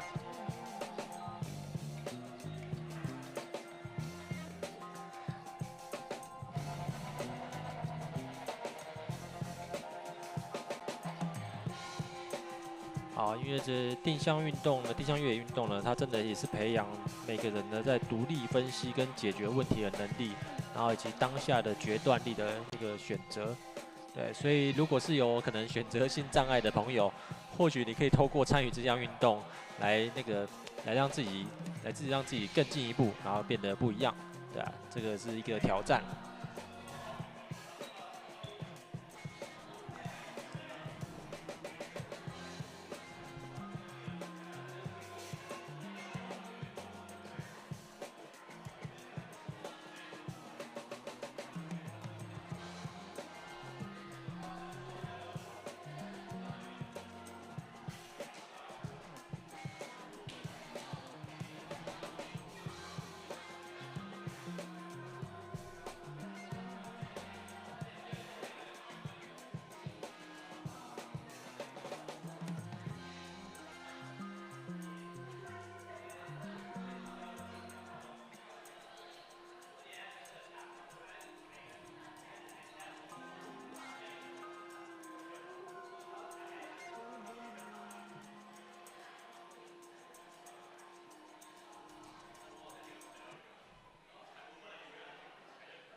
那我们的颁奖典礼的顺序是由家庭组为第一个颁奖的序号，接下来是由50岁组的女子、男子，再来是45岁组、40岁组、35岁组，再来是10岁女生、12岁的男子、女子、14岁的女子、16岁的男子、女子以及18岁的男子、女子。依序年龄递增往上，再来是到20岁及公开组，最后是精英组。你叫我插，我再插哦。音乐。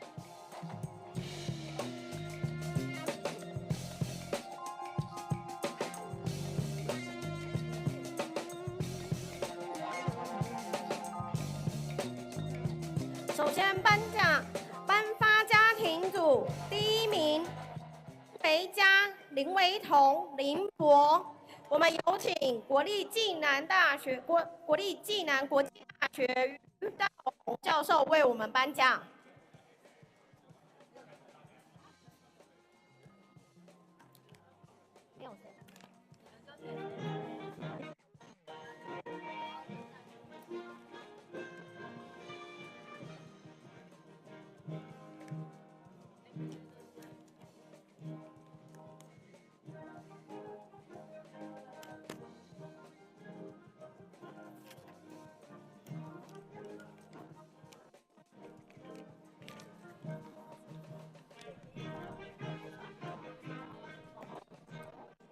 恭喜获奖的选手。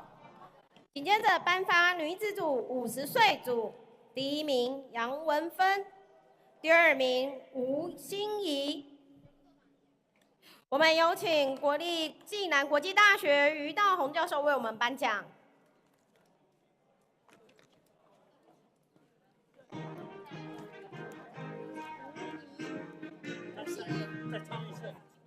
吴欣怡选手。女子50岁组吴欣怡选手，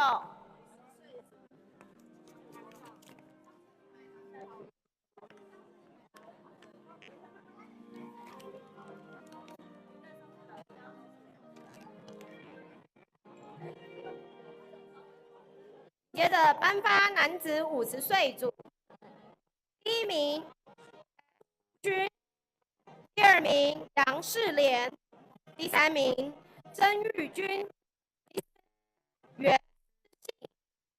请以上4位选手移至颁奖台前领奖。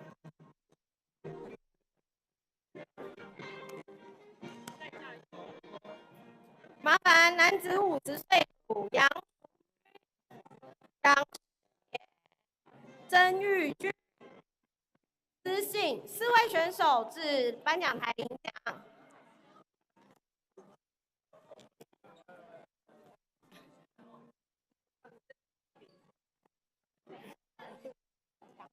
第一名选手。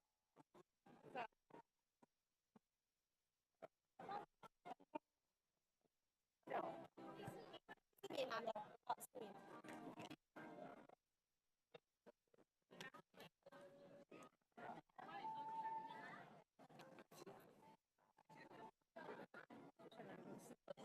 一个，接下来。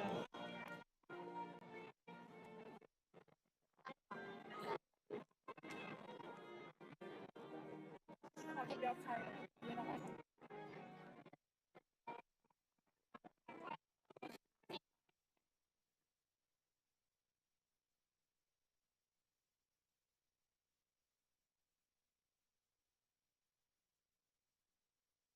14岁。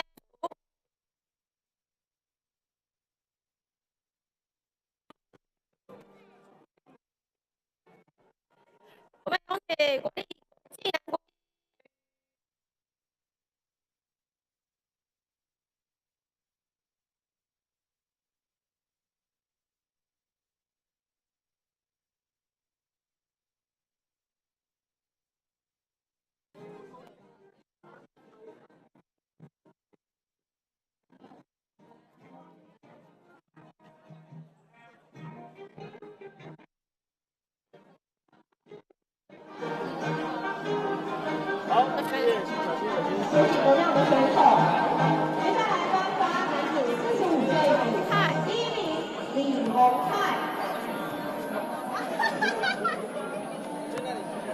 请男子45岁组李宏泰选手。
请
接着颁发女子14岁组，第一名杨若珍，第二名黄雨柔，第三名古奇瑜。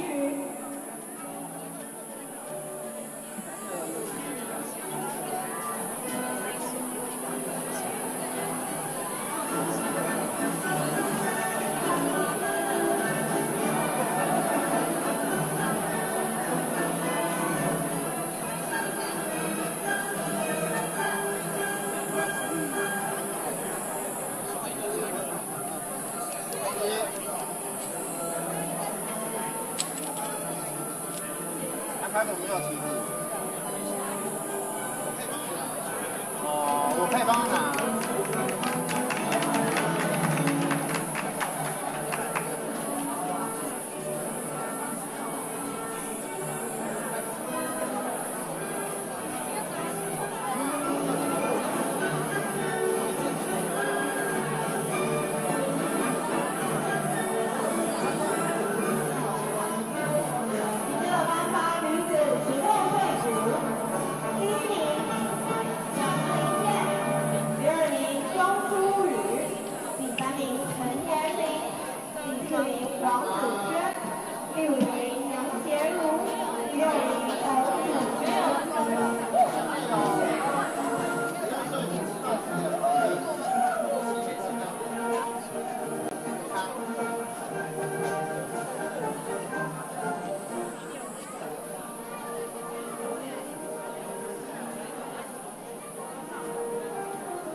我顶顶哦。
这样就不会进去了。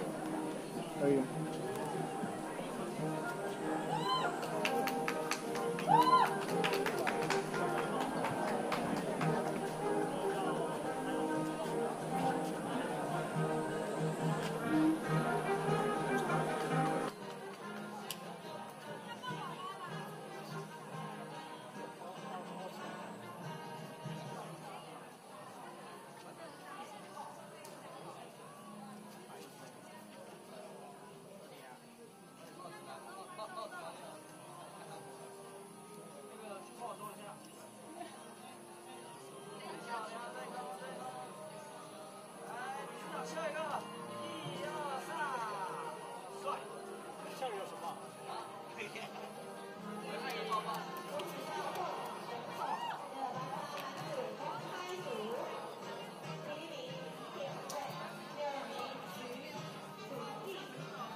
不要假装来。举手啊！举手啊！这我们班服哎，高中班服。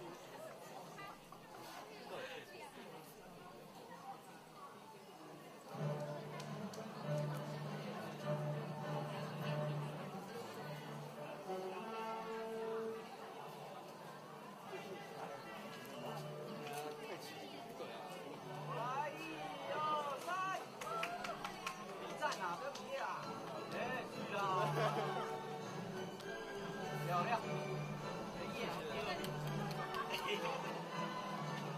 一啊！恭喜上合唱选手，接下来颁发女子精英组，第一名黄品慧，第二名林若晨，第三名林冠宇，第四名林佳慧，第五名江敏娟，第六名陈怡芳。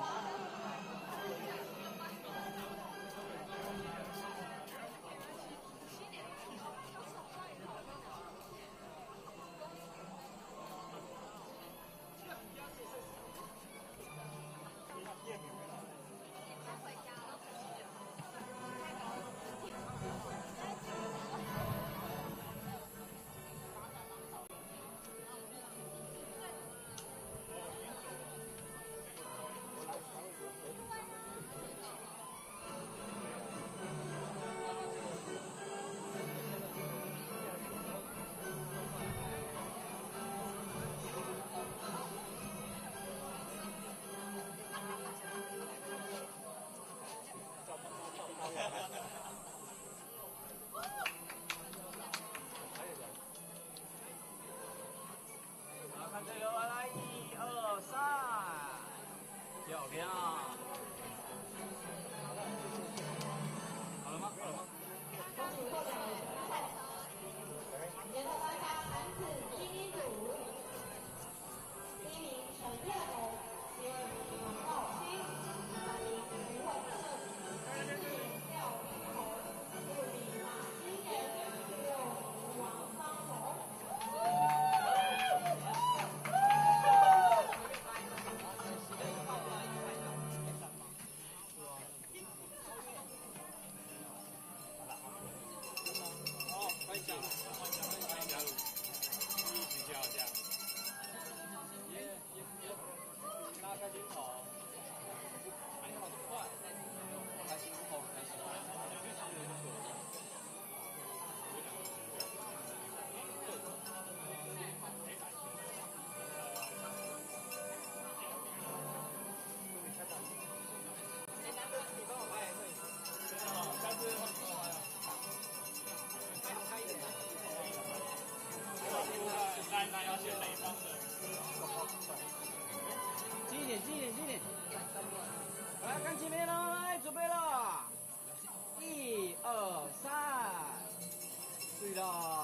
漂亮。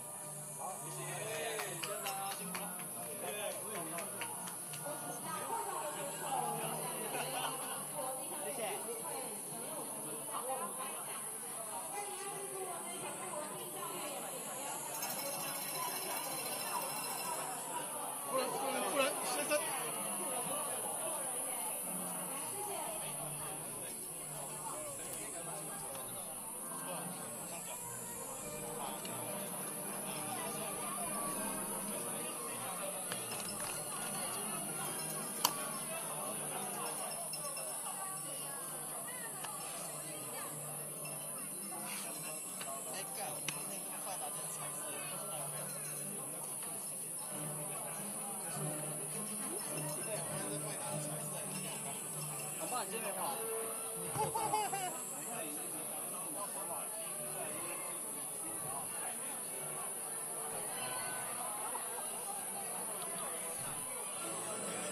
好 ，OK。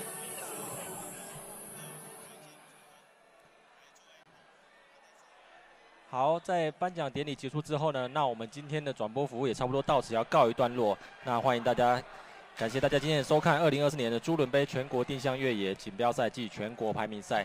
那今天很高兴能够跟大家一起参与这样的精彩赛事。那我是今天的主播杨东远。那我们接下来就还有更多精彩的赛事，我们以后下次再见喽。好，谢谢大家的收看，拜拜。